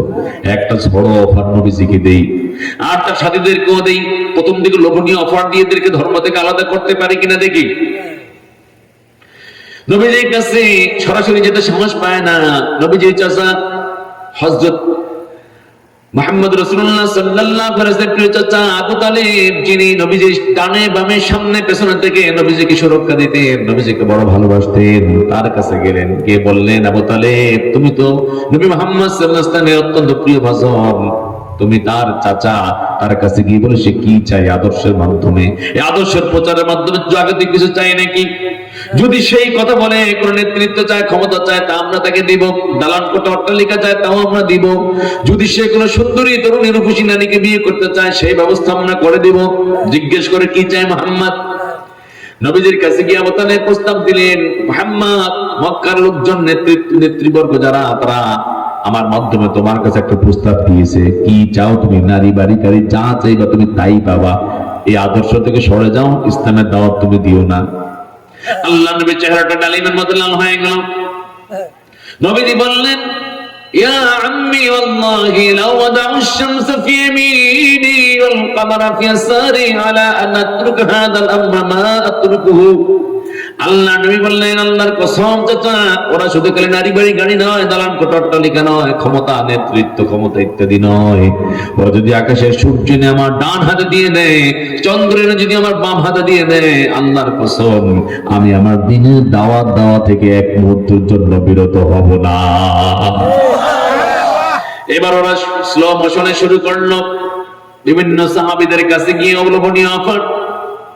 হযরত খালিদ বিন সাঈদ বিন সাদ রাদিয়াল্লাহু তাআলার কাছে গেল, গিয়ে বলল, হে খালিদ বিন সাঈদ বিন সাদ, তুমি কি চাও বলো? তুমি মুহাম্মদের ধর্ম গ্রহণ করছো কেন? ছেড়ে দাও। তোমার ব্যবসা বাণিজ্যে এমন অভূতপূর্ব ব্যবসা হবে কল্পনা করতে পারবা না। বাজারের সবাই আমরা তোমার দোকান থেকে কেনাকাটা করব, অন্য কোনো দোকানে যাব না। তুমি ইসলামটা ছেড়ে দাও। হযরত খালিদ বিন সাঈদ রাদিয়াল্লাহু তাআলা তিনি বললেন, তোমরা আমাকে ব্যবসায় লাভের লোভ দেখায় আমাকে ইসলাম থেকে সরাতে চাও? আল্লাহর কসম আমি ইসলাম গ্রহণ করেছি, আমাকে তোমরা কোন অফার দিয়া লোভ দেখাইয়া ইসলাম থেকে সরাতে পারবা না। সুবহানাল্লাহ বলেন। হযরত ওসমান ইবনে আফফান রাদিয়াল্লাহু তাআলার কাছে ওসমান রাদিয়াল্লাহু তাআলার চাচা হাকামকে পাঠালেন, যে হাকামের ছেলে হলো মারওয়ান ইবনে হাকাম। এই মারওয়ান হলো ওসমান রাদিয়াল্লাহু তাআলার চাচাতো ভাই। হাকাম হলো ওসমান রাদিয়াল্লাহু তাআলার চাচা। হাকাম গিয়ে বলল, ওসমান তোমার সম্পদ যা আছে অনেক অনেক অনেক গুণ বাড়বে, তুমি ইসলাম ছেড়ে দাও, আমরা সবাই মিলে তোমাকে ব্যবসায় সবচেয়ে বেশি বেশি অগ্রাধিকার দিব, সব ব্যাপারে তোমাকে ছাড়া অন্য কারো কাছে আমরা যাব না। ওসমান রাদিয়াল্লাহু তাআলা বললেন, যত অফার দেন চাচা, ইসলাম থেকে চুল পরিব না, আমি নড়ব না। হযরত জুবাইর ইবনে আওয়াম রাদিয়াল্লাহু তাআলার কাছে ওনার চাচা চলে এলো, বলল, জুবাইর ইসলামটা ছেড়ে দাও। বললেন, ইসলাম ছাড়লে আপনার লাভ কি? বলে, ইসলাম যদি তুমি গ্রহণ করো, ইসলাম তো গ্রহণ করেছো, ইসলাম যদি গ্রহণ করে অটল থাকো, বিচল থাকো, তোমার দেখা দেখে ফ্যামিলির লোকজন মুসলমান হয়ে যাবে, আমাদের সমাজের প্রতিষ্ঠিত যে আদর্শ আছে এই আদর্শটা শেষ হয়ে যাবে, বহু দেবতায় বিশ্বাসী মানুষেরা এক আল্লাহর পথে ঝুঁকবে, সমাজে ফিতনা হবে, বিশৃঙ্খলা হবে, একতা নষ্ট হবে। জুবাইর ইবনে আওয়াম রাদিয়াল্লাহু তাআলা বললেন, আগে ছিলাম বাতিলের উপরে, এখন এসেছি হকের উপরে, অতএব হক যখন গ্রহণ করেছি আর বাতিলের দিকে ফিরে যাওয়া সম্ভব না। একে একে সবার কাছে অফার দেয়, স্লো মোশনে বুঝিয়ে শুনিয়ে অফার দেয়, কিন্তু কোন অফারে কাজ, কথা বল, কোন অফারে কাজ। এবার ওরা করলো কি? এবার ওরা ফিজিক্যালি টর্চার করার জন্য সিদ্ধান্ত নিল। আল্লাহর নবী বিশ্ব নবী মুহাম্মদ সাল্লাল্লাহু আলাইহি ওয়াসাল্লাম তিনি মসজিদুল হারামে সামনে নামাজ পড়তেছেন। কাফেররা বলল, বহু অফার দিয়েছিল, দেখাইছি কাজ হয় না, এবার আসুন মারপিট শুরু করি। ইন্নালিল্লাহ বলবেন না? একজন বলল, সিজদায় যাক, উটের নাড়ি ঘুরিয়ে নে, এমন ভাবে চাপিয়ে দিবার উঠতেই পারবে না, সিজদার মধ্যে মরে থাকবে। কথা কি সবাই বুঝছেন? হত্যা চেষ্টা করা হলো নবীজিকে মারবার জন্য। উকবা চলে গেল, উটের নাড়ি ঘুরিয়ে আনলো, আল্লাহর নবী শরীরের উপরে চাপিয়ে দিল। নবী করিম সাল্লাল্লাহু আলাইহি ওয়াসাল্লাম সিজদায় গিয়ে যখন তিনি তাসবিহ পড়তেছেন, আরেকটু উঠে নাড়ি ঘুরিয়ে এনে চাপিয়ে দিল। কয়টা? নবীজি উঠতে পারছেন না। আব্দুল্লাহ বিন মাসউদ রাদিয়াল্লাহু তাআলা বলেন, আমি দৌড়ে চলে গেলাম খাদিজা রাদিয়াল্লাহু তাআলার বাড়িতে, গিয়ে বললাম, ও ফাতিমা গো, তোমার আব্বাজানকে ওরা উটের নাড়ি ভুড়িগুলি মাথায় এমন ভাবে চাপায় দিয়েছে, একে তো দুর্গন্ধ, দ্বিতীয়ত এত ভারী, উনি উঠতে পারছেন না। শুধু খালি দিয়ে ক্ষান্ত হন, ওরা চাপ দিয়ে ধরে রাখছে। কথা কি সবাই বুঝছেন? ওরা শুধু খালি উঠে নাড়ি ভরি, একটা না দুটা দিয়ে ক্ষান্ত না, চাপ দিয়ে ধরে রেখেছে। ফাতেমা রাদিয়াল্লাহু তাআলা দৌড়ে দৌড়ে চলে গেলেন আর বললেন, ও মক্কার লোকেরা, তোমরা কেমনে পারলা তোমাদের বংশের লোককে, একটা ভালো মানুষকে এরকম নির্যাতন করতে? তিনি যখন আওয়াজ করতেছেন, বিভিন্ন কথাগুলি বললেন, ওরা সরে গেল।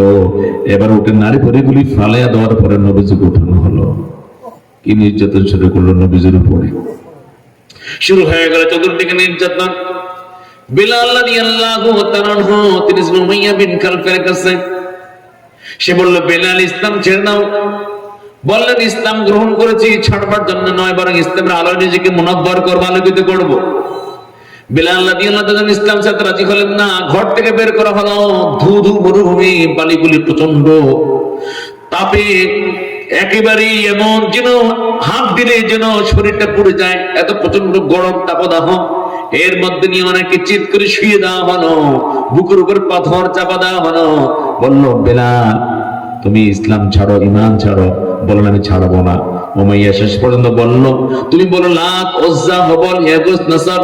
বললেন, আমি লাত, উজ্জা, হুবল, ইয়াগুস, নাসর কিছুই বলবো না, আমি বলবো লা ইলাহা ইল্লাল্লাহ, লা ইলাহা ইল্লাল্লাহ। এবার বেলাল রাদিয়াল্লাহু তাআলা যখন বারবার আল্লাহর নাম স্মরণ করছেন, মুখে এমন জোরে আঘাত করলো পাথর দিয়া, ঠোঁট ফেটে রক্ত পড়া শুরু হয়ে গেল, দাঁতের মাড়িয়া দাঁতের সংযোগ রক্ত বের হয়ে গেল। হযরত বিলাল রাদিয়াল্লাহু তাআলা ঘোড়ার লেজের সঙ্গে বেঁধে মরুভূমিতে ছেড়ে দিয়েছে। শত শত কাফের বেঈমান রাস্তার দুই ধারে দাঁড়ায় তামাশা করতেছে। আর বেলাল রাদিয়াল্লাহু তাআলা ঘোড়া যখন টেনে নিয়ে যায়, ওনার পিঠটা বালির সাথে পাথরের সাথে লেগে লেগে ছিঁড়ে রক্তে রঞ্জিত হয়ে যায় গোটা পড়তা।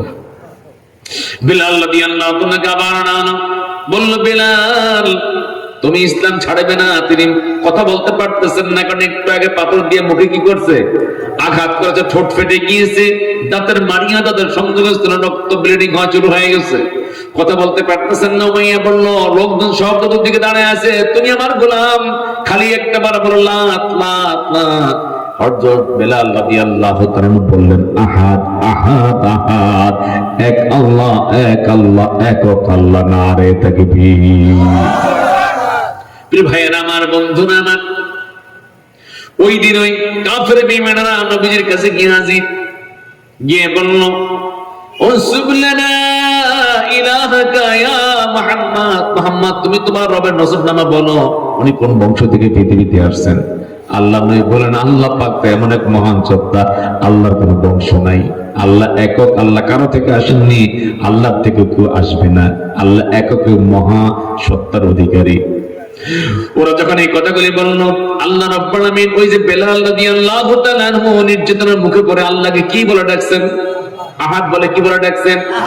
আল্লাহ পাক ওনার কথাটাকে এত চয়েস করলেন, নবীজির প্রতি সূরা নাযিল করে দিলেন, কুল হুয়াল্লাহু আহাদ আল্লাহুস সামাদ লাম ইয়ালিদ ওয়া লাম ইউলাদ ওয়া লাম ইয়াকুল লাহু কুফুয়ান আহাদ, নারে তাকবীর। বলুন আল্লাহ একক, তিনি অঙ্গপেক্ষী, তিনি কাউকে জন্ম দেননি, কারো থেকে জন্ম নেননি, তার সমকক্ষ কেউ নাই। তাহলে এখানে বেলাল রাদিয়াল্লাহু তাআলা আহাদ শব্দটা আল্লাহ বড় পছন্দ করলেন, সূরা ইখলাসের মধ্যে স্থান দিয়ে দিলেন, নারে তাকবীর। প্রিয় ভাইয়েরা আমার, বন্ধুরা আমার, বেলাল রাদিয়াল্লাহু তাআলা নির্যাতনের চিত্র দেখে আবু বকর সিদ্দিক রাদিয়াল্লাহু তাআলা সইতে পারলেন না। উমাইয়াকে বলেন, উমাইয়া বেলালকে আর কত মারবা, আর কত মারবা, বেলালকে মুক্তি দিয়ে দাও। বেলালকে মুক্তি দিলে আমার তো গোলাম লাগবে, গোলাম পাবো কই? এর চাইতে মজবুত একটা গোলাম তোমারে দিব।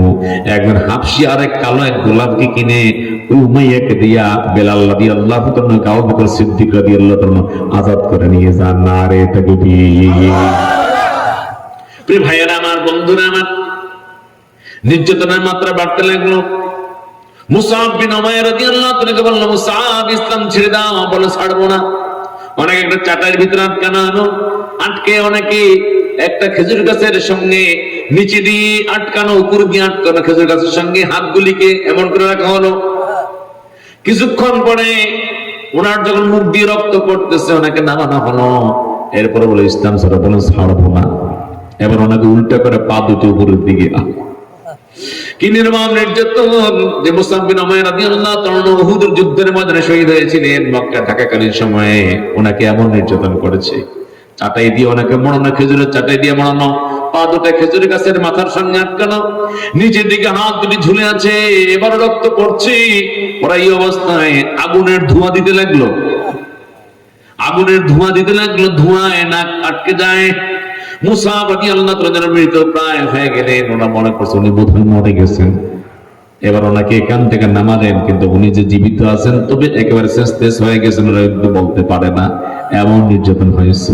ইন্না লিল্লাহি ওয়া ইন্না ইলাইহি রাজিউন। ইসলাম ছাড়ছে নাকি? আরো যারা বলেন ছাড়ছে নাকি?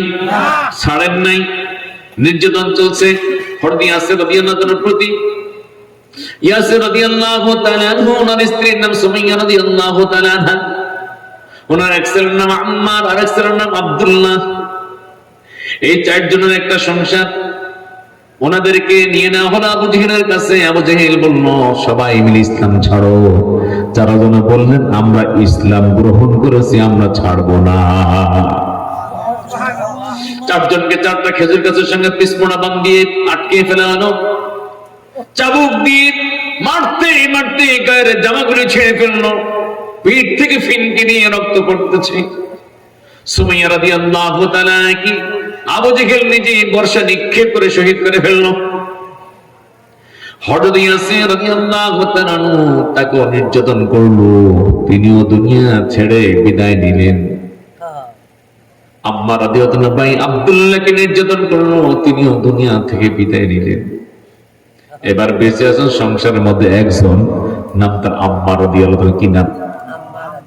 মাও নাই, বাবাও নাই, ভাইও নাই। কি জন্য ফ্যামিলিটা দুনিয়া থেকে বিদায় নিল? একমাত্র তারা বলেছে রব্বুনাল্লাহ, আমাদের রব হলেন কে? ঈমান এনেছেন, ঈমানের উপর অটল ভাবে চল রইলেন। চোখের সামনে মা দুনিয়া থেকে শহীদ হয়ে গেলেন। সময়ের ব্যবধানে বাবা চলে গেলেন, সময়ের ব্যবধানে কাফেরদের নির্যাতন আঘাতে ভাই আব্দুল্লাহ চলে গেলেন। এবার আম্মা রাদিয়াল্লাহু আনহা তারা বলল, আম্মা ইসলাম ছাড়াবা, হয়তো ইসলাম ছাড়াবা, নয়তো তাদের যে পরিণতি তোমারও একই পরিণতি হবে। আম্মা রাদিয়াল্লাহু আনহা বললেন, আমি ইসলাম ছাড়বো না, তাদের মতো আমি শহীদ হয়ে যাব। বন্ধুগণ, আমার এই যে নির্যাতন, নিপীড়ন, নিষ্পেষণ, এটা শুধু খালি এই যুগেই যে হয়েছে তা নয়। পৃথিবীতে প্রাচীন কাল যারা ঈমান এনেছে, ইসলাম এনেছে, তাদের প্রতি নির্যাতন হয়েছে নাকি হয় নাই? আল্লাহ পাক বলেন, ওয়া মা নাকামু মিনহুম ইল্লা আইয়ুমিনু বিল্লাহিল আজিজিল হামিদ। কোন কারণে প্রতিশোধ না হয় না, একটা কারণে না হয়, ঈমানদাররা পরাক্রমশালী প্রশংসনীয় আল্লাহর প্রতি খালি ঈমান এনেছে। কথা কি বুঝতে পারছেন? সবার কথা কি বুঝতে পারছেন? আজকে যে বলেন ফিলিস্তিনে মুসলমানরা মার খায়, কি দোষ তাদের, কি অন্যায় করছে তারা? কোন দোষ নাই। তারা বলেছে লা ইলাহা ইল্লাল্লাহ মুহাম্মাদুর রাসূলুল্লাহ। কথা বলেন ঠিক কি না? আজকে লেবানন, লিবিয়া, ইয়েমেনের মুসলমানদেরকে আঘাত করা হয়, তাদের দোষ কি? কোনো দোষ নাই। তারা বলে রব্বুনা, আমাদের রব কে? আজকে কাশ্মীরের মুসলমানদেরকে মারা হচ্ছে, আরাকানের মুসলমানদেরকে মারা হচ্ছে, সিলেট জিনজিয়ান প্রদেশের মুসলমানদেরকে মারা হচ্ছে, ইরিত্রিয়া মারা হচ্ছে, আলবেনিয়া মারা হচ্ছে, আলজেরিয়ায় মারা হচ্ছে।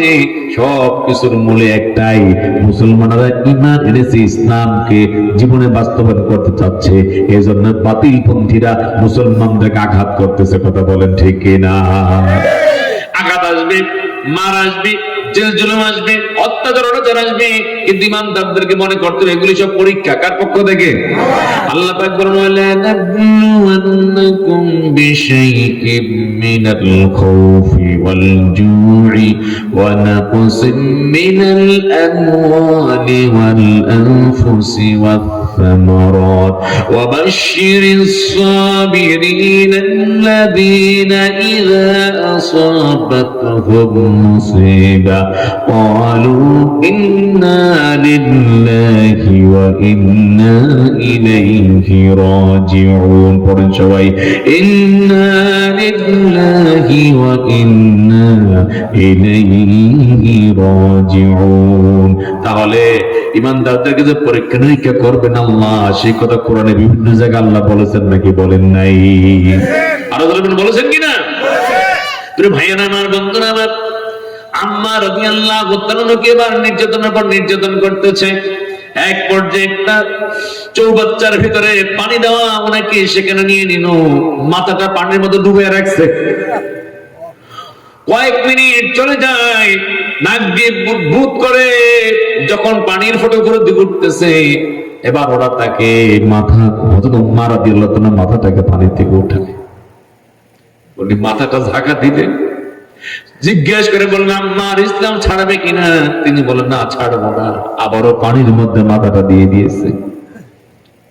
একটা মানুষের মাথা পানির ভিতরে যদি উল্টে দেয় কতক্ষণ থাকতে পারে?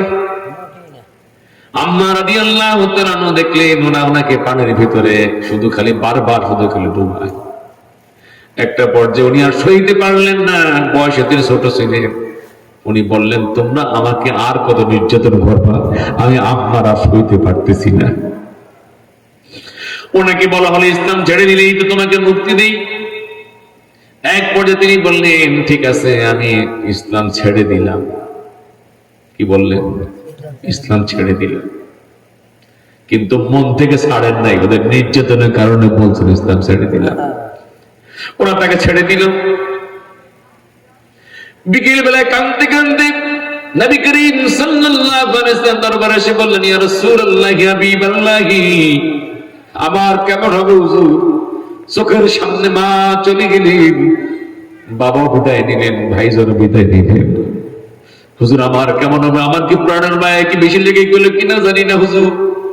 আমি তো ওদের সামনে কথা বলেছি, হুজুর আমার কেমন হবে, হুজুর আমার কেমন হবে, হুজুর আমার কেমন হবে। আমার আপনি পরিচ্ছন্ন করে দিন, আমাকে আপনি সংশোধন করে দিন। আল্লাহ নবী বললেন, তুমি কি মন থেকে ইসলাম ছাড়ছো? বলেন, না হুজুর মন থেকে ছাড়ি নাই।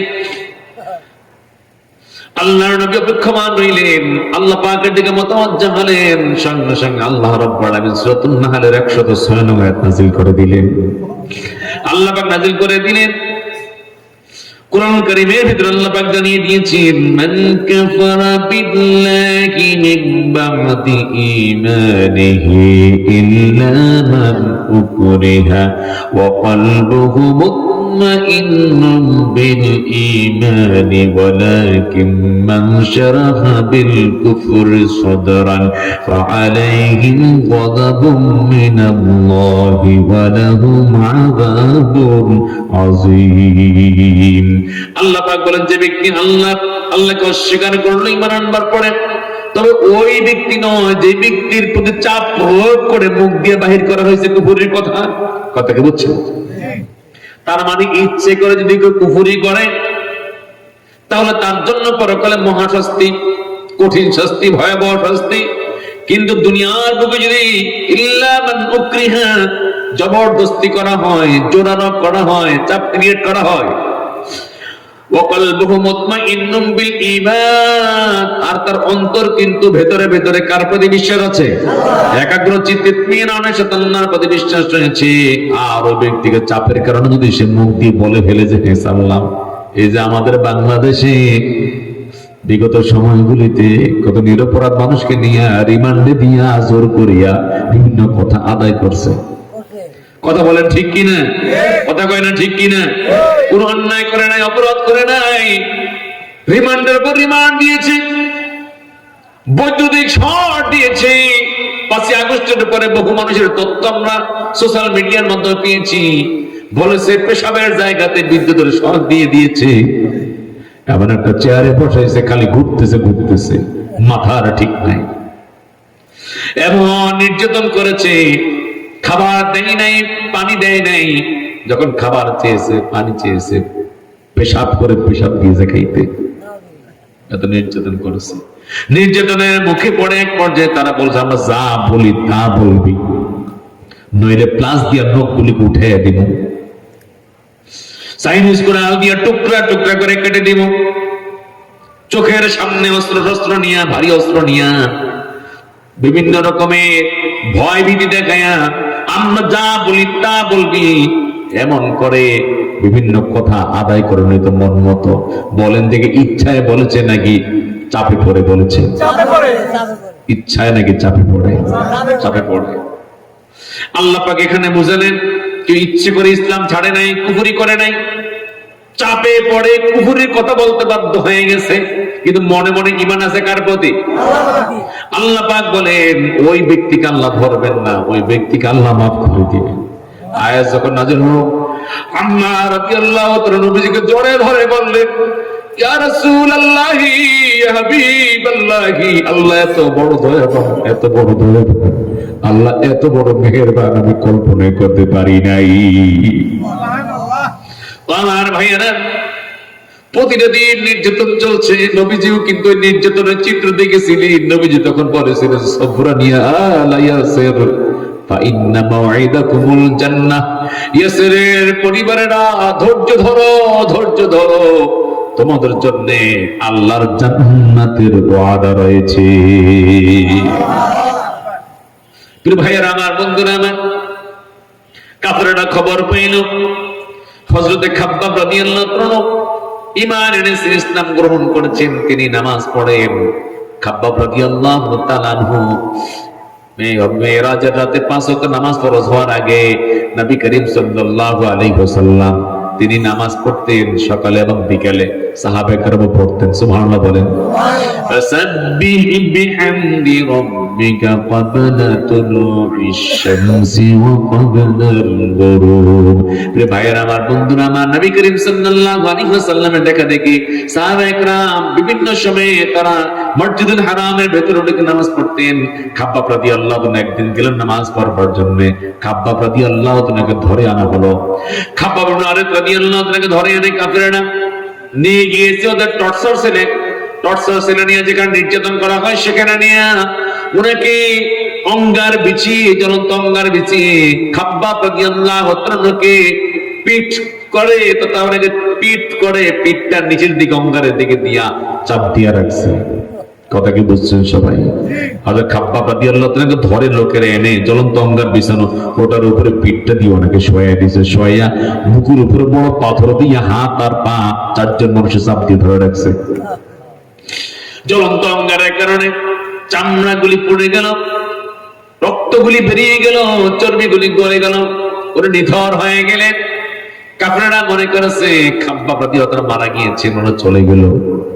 একটা চিত্রের দিকে তাকান, চতুর্দিকে খালি নির্যাতন, নির্যাতন আর নির্যাতন। কথা বলেন ঠিক কিনা? মহিলারাও নির্যাতনের শিকার, পুরুষরাও নির্যাতনের শিকার, বয়সে যারা তরুণ তারাও নির্যাতনের শিকার।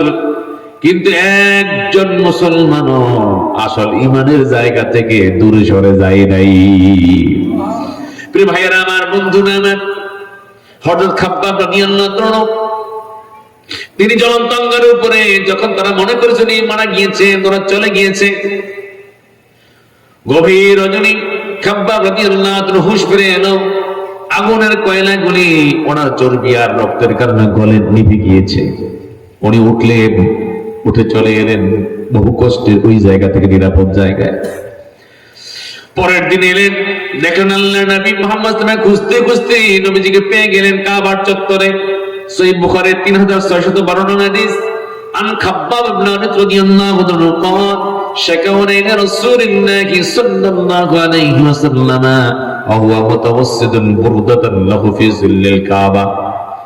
আমি নবীজি মুহাম্মদ সাল্লাল্লাহু আলাইহি ওয়াসাল্লামের কাছে এসে, এখানে শাকাউনা জামার সিগা, কিন্তু মুহাদ্দিসিনে কেরাম ব্যাখ্যা করেছেন উনি নিজে মূলত সামনে এসেছেন, ওনার সঙ্গে আরো কয়েকজন ছিলেন, কিন্তু অভিযোগটা না মূলত নিজের, কিন্তু সঙ্গে যারা আছে তারাও নির্যাতনের শিকার হয়েছে, এই জন্য তিনি বলছেন শাকাউনা।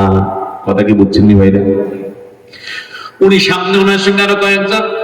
নবীজি মুহাম্মদ সাল্লাল্লাহু আলাইহি ওয়াসাল্লাম তখন তিনি কাবার ছায়ায় তিনি চাদর মুড়ি দিয়ে বসে আছেন।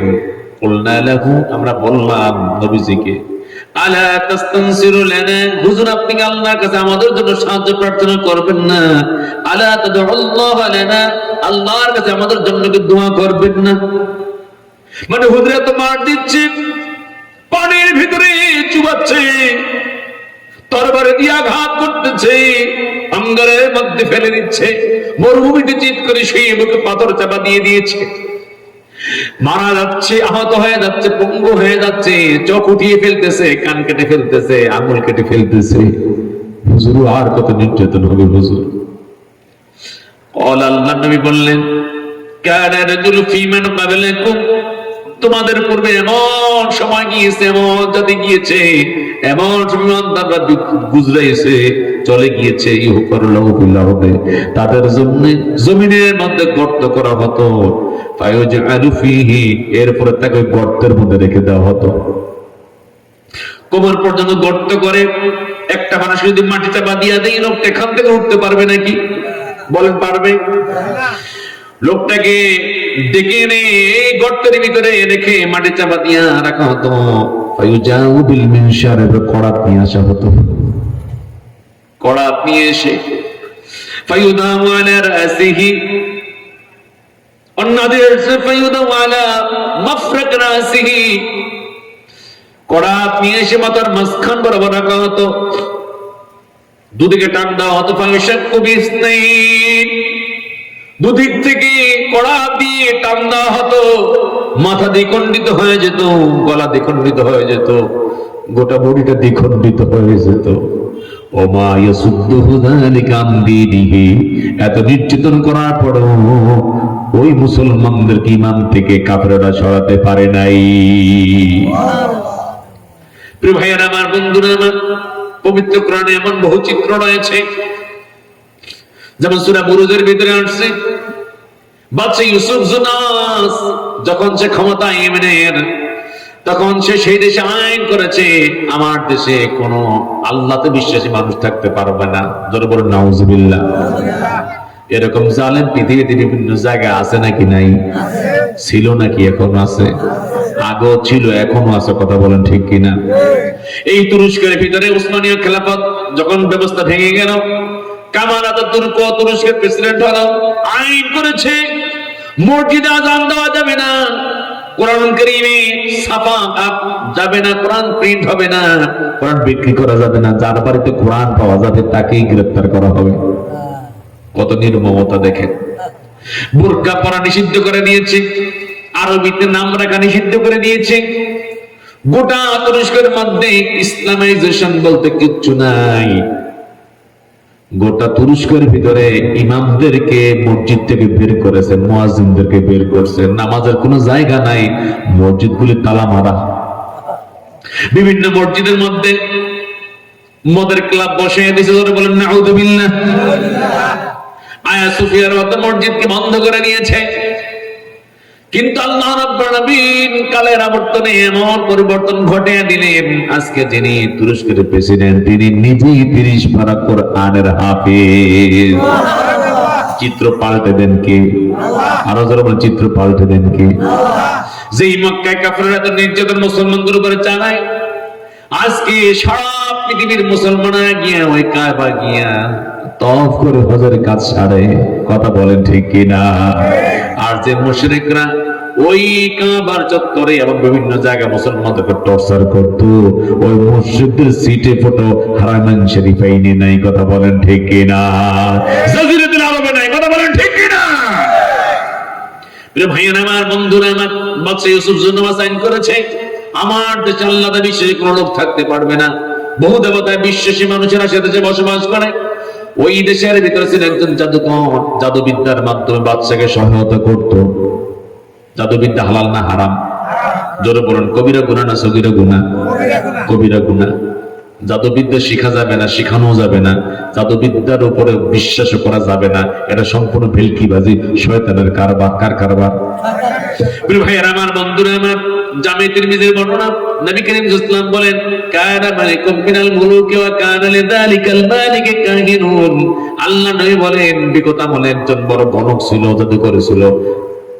ওই লোকটা একজন রাজা ছিল, ওই রাজার একটা কানা মালিকুম মিনাল মুলুকি ওয়া কানা লিযালিকাল মালিকি কাহিনুন। প্রাচীন যুগে একজন বড় বাদশা ছিল, ওনার একজন গণক ছিল। উনি যখন বৃদ্ধ হয়ে গেলেন, উনি বললেন, আমার এই জাদুবিদ্যা পরবর্তী জেনারেশনের কাছে পৌঁছে দেওয়ার জন্য একজন তরুণ জওয়ান দেখে লোক ঠিকঠাক করে আনো। বাচ্চা একজনকে ঠিক করলো, নাম তার আব্দুল্লাহ বিন তামির। কি নাম? আব্দুল্লাহ বিন তামিরকে জাদুবিদ্যা শিখায়। আব্দুল্লাহ বিন তামির জাদুবিদ্যা শিখতেছে, প্রতিদিন শিখার বাড়িতে হঠাৎ একদিন শুনতেছে সে যে রাস্তা দিয়ে যায়, রাস্তার কিনারায় একটা ছোট্ট ঘরের মধ্যে কুটিরের ভিতরে একজন লোক পড়তেছে, জিকির করতেছে, লা ইলাহা ইল্লাল্লাহ, লা ইলাহা ইল্লাল্লাহ, লা ইলাহা ইল্লাল্লাহু ঈসা রাসূলুল্লাহ। কারণ ওই সময়টা হলো ঈসা নবী দুনিয়া থেকে আকাশে উঠিয়ে নেওয়ার পরে আমাদের নবীজির দুনিয়া আগমনের আগে মাঝামাঝি সময় ঘটনাটা। কথা কি সবাই বুঝছেন? প্রিয় ভাইয়েরা আমার, বন্ধুরা আমার, এবার উনি চিন্তা করলেন, কিরে ছেলেটা চিন্তা করলেন, কিরে গণকে বলতেছে সূর্য একটা দেবতা, চন্দ্র একটা দেবতা, গ্রহ নক্ষত্রগুলি এক একটা দেবতা, সবগুলি ইলাহ। আর ইনি বলতেছেন লা ইলাহা ইল্লাল্লাহ। কোন ইলাহ না, ইলাহ মাত্র কয়জন? আরো জোরে বলেন, কয়জন? এবার চিন্তায় পড়ে গেল, ওইটা ঠিক নাকি এইটা ঠিক? কথা কি বুঝছেন? প্রতিদিন যায়, হঠাৎ একদিন শহরে ঢুকবে, দেখে রাস্তার উপরে একটা ভয়ঙ্কর প্রাণী পড়ে আছে। এই প্রাণীটাকে কেউ সরাতে পারে না, মারতেও পারে না। ওপারে মানুষ এপারে আসতে পারে না, এপারে মানুষ ওপারেও যেতে পারে না। এই ছেলেটা তখন হাতে একটা পাথরের টুকরা নিয়ে বলল, ওই যে ধর্মীয় পণ্ডিত বলে ইলাহ মাত্র একজন, যদি আপনি একাই হয়ে থাকেন মহাশক্তিধর, আপনার নাম নিয়ে পাথর মারবো। ও আল্লাহ, আপনি এই ভয়ঙ্কর জানোয়ারটাকে সরাইয়া দেন। কথা কি সবাই বুঝছেননি? কারণ এতক্ষণ তো বহু দেবতা বিশ্বচিরা বহু চেষ্টা করছে, পাইয়া দ্বারা বহু চেষ্টা করছে, সরাইতে পারে নাই। এবার এই ছেলে বলল, আল্লাহ আপনি এখন যদি হয়ে থাকেন, আপনি যদি মহাশক্তি অধিকারী হয়ে থাকেন, কুল কায়নাতের মালিক হয়ে থাকেন, সবকিছু নিয়ন্ত্রক হয়ে থাকেন, আপনার নামে পাথর মারবো, আপনি এটাকে সরাইয়া দিয়েন। এই কথা বলে যখন পাথর মারলো, ভয়ঙ্কর জানোয়ারটা রাস্তা থেকে দূরে সরে গেল, মেরে ফেললো বা সরে গেল। এবার ওদিকের মানুষ এদিকে এলো, এদিকের মানুষ ওদিকে গেল, সব যে খবর ছড়ায় পড়লো। এত বড় বড় সেনা সদস্যরা কিচ্ছু করতে পারলো না। ছোট্ট একটা বাচ্চা, সে একটা পাথর মারলো, সঙ্গে সঙ্গে এটা সরে গেল, মরে গেল। জাদুকরেরা এসে বলতেছে আমাদের জাদুকরের শিষ্য জাদুকরের কাছে ভালো জাদু শিখছে। জাদুকরের লোকেরা বলে জাদুকর তো নিজেও আসছে, নিজেও তো সরাইতে পারে নাই, দোস্তদের সাথে সাকৃত সেটা হইল কেমনে। এবার সাকৃত বলতেছে জাদুবিদ্যার মাধ্যমে এই জানোয়ারকে সরাই নাই, বরং আমি এক আল্লাহ তাআলার নাম নিয়ে এটা পাথরকে, তাকে যখন পাথর মেরেছি এটাকে সরিয়ে দিয়েছেন কে? মানুষ বলে উঠলো এক আল্লাহ, বলে হ্যাঁ আল্লাহ তো একজন, লা ইলাহা ইল্লাল্লাহ।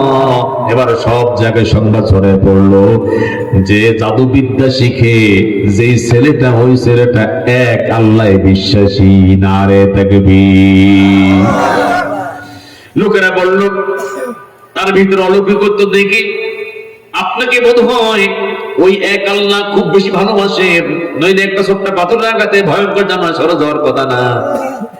আপনি আমাদের অসুস্থ রোগীদেরকে একটু পানি ফোড়া দেন, যেই পানি ফোড়া নেয় সেই ভালো হয়ে যায়। যাদের স্কিন ডিজিজ চর্মরোগ, তারা এসে বলে একটু ফু দিয়া দেন, ফু দিয়ে আঙ্গুল বুলিয়ে দেয়, সঙ্গে সঙ্গে চামড়া রোগ ভালো হয়ে যায়। ওই রাষ্ট্রের ভিতরে একজন মন্ত্রী ছিলেন, অন্ধ, চোখে দেখতেন না দীর্ঘদিন ধরে, কেউ কেউ বলেন জন্মান্ধ ছিলেন, কিন্তু সেই লোকটা অত্যন্ত জ্ঞানী ছিল, এই জন্য মন্ত্রী পর্যন্ত হয়েছে। এবার শুনতে পায় এই ছেলের কাছে যে যায় সেই ভালো হয়ে যায়। উনি চলে এলেন ছেলেটার কাছে, এসে বললেন আমার একটু চোখটা তুমি ভালো করে দাও। তিনি বললেন আমি ভালো করতে পারি না, ভালো করেন যিনি তিনি হলেন কে? বললেন আপনি আল্লাহর প্রতি ঈমানের ওয়াদা দেন, তাহলে কি আমি আল্লাহর কাছে আপনার জন্য দোয়া করবো? তিনি বললেন হ্যাঁ ওয়াদা দিলাম, তুমি আমার চোখ ভালো করে দাও, আমি তোমার আল্লাহর প্রতি ঈমান আনবো। সুবহানাল্লাহ বলেন। ছেলেটা আল্লাহর নাম নিয়ে চোখ বুলিয়ে দিল, সঙ্গে সঙ্গে চোখের দৃষ্টি ফিরে এলো। মন্ত্রী মুসলমান হয়ে গেলেন। রাজার কাছে গোয়েন্দারা খবর দিল আপনার রাজ্যে মন্ত্রী ইসলাম গ্রহণ করে মুসলমান হয়ে গেছে, পাবলিক দলে দলে মুসলমান হইতেছে। বাদশাহ চিন্তা করলো কিভাবে ঠেকানো যায়, কিভাবে ঠেকানো যায়। ঠেকানোর জন্য মন্ত্রীকে গ্রেফতার করছে। মন্ত্রীকে ইসলাম ছাড়া, মন্ত্রী বললেন ইসলাম গ্রহণ করেছে ছাড়বো না। কার মাধ্যমে পাইছেন? এই দাওয়াত। ওই ছেলেটার মাধ্যমে। ছেলেটারে গ্রেফতার করছে। রিমান্ড যখন দিয়েছে, ছেলেটা বললো আমাকে রিমান্ড দেন, আমি ইসলাম পেয়েছি ওই পাত্রীর মাধ্যমে, ধর্মীয় পণ্ডিতের মাধ্যমে। রাস্তার কিনারে ছোট্ট কুটিরের মধ্যে থাকে, ওনাকে ধরে নিয়ে আসছে। সবাই কি কথা বুঝছেন? সবাই বুঝছেন? ভাইরা আমার, বন্ধুরা আমার, এবার তিনজনের মধ্যে সবচেয়ে বয়সে মুরব্বী হলো হুজুরে। বয়সে মুরব্বী কি? এরপরে বয়সে মুরব্বী মন্ত্রী। আর আব্দুল্লাহ বিন তামির তো কিশোর মানুষ। বাচ্চা করলো কি, হুজুরে ধরছে যে হুজুরের থেকে ইসলাম পাইছে আব্দুল্লাহ বিন তামির, সেখান থেকে পাইছে গিয়া এই মন্ত্রী। অতএব মন্ত্রীর পর্বের শেষের দিকে শুরুটা হবে হুজুরে দিয়া। কারে দিয়া? যত দোষ সব খালি হুজুরের কান্দে। কথা ঠিক নেবে? ঠিক। হুজুরে তো ওসা টুপি পরে কেন? আবার হুজুরে ছোট্ট টুপি, হুজুরে তো ছোট্ট টুপি পরে কেন? হুজুরে বাটন সেট চালাইলে হ্যাঁ হ্যাঁ হুজুর তো আগের কালের হুজুর, এখন কি বাটন সেটের যুগ আছে নাকি? আবার স্মার্টফোন চালাইলে আরে বাবা হুজুরে স্মার্ট সেট চালায়। কথা ঠিক নেবে? ঠিক। হুজুরে যদি কানি পরা জামা পরে, হুজুরে কানি পরা জামা পরে কেন? হুজুরে জুব্বা পরে, বাজারের জামা সব কিনে নিয়ে গেছে, আমরা বলবো কি? কথা কান ঠিক কিনা?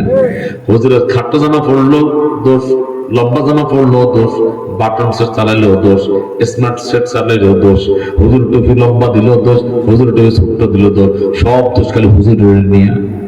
কথা কোন ঠিক কিনা? হুজুর যদি স্যান্ডেল একটু সুন্দর পরে, এত টাকা পায় কই হুজুরে? আর স্যান্ডেল যদি একটু নর্মাল পরে, গায়ে হ্যাঁ এটা কেমন হুজুর? একজোড়া স্যান্ডেল ভালো মতো পড়তে পারে না। কথা ঠিক নেবে? ঠিক। ওই জায়গায় হুজুর সব দোষ হুজুরকে কান্দে। কথা ঠিক নেবে? ঠিক। আর মায়ের যখন শুরু হয়ে যায়, হুজুরের উপরে তো প্রথমে মাইরটা দেয়।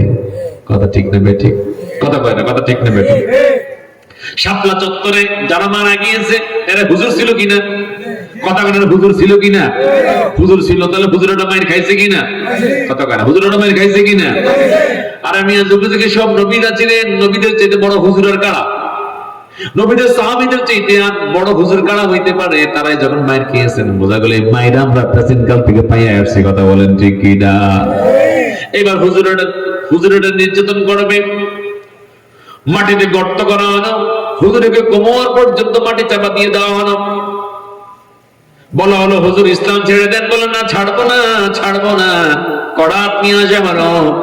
মাথার উপরে করাটা রাখা হলো, দুই দিকে টেনে টেনে শরীরটাকে দ্বিখণ্ডিত করা হলো। ধর্মীয় পণ্ডিত তিনি দুনিয়া থেকে বিদায় হয়ে গেলেন, ইসলাম ছাড়লেন না। নারে তাকবীর। এই যে নবীজির কথা দেখেন, كان الرجل في من قبلكم يفر له في الأرض فيجعل فيه فيجاء بالمنشار فيوضع على رأسه فيشك باثنين وما يصده ذلك عن دينه। লোকটাকে ধরে আনা হতো, মাটির মধ্যে গর্ত করা হতো, করাত নিয়ে মাথার উপর রাখা হতো, দুই দিক দিয়ে টেনে টেনে বডিটাকে দুই খণ্ড করা হতো।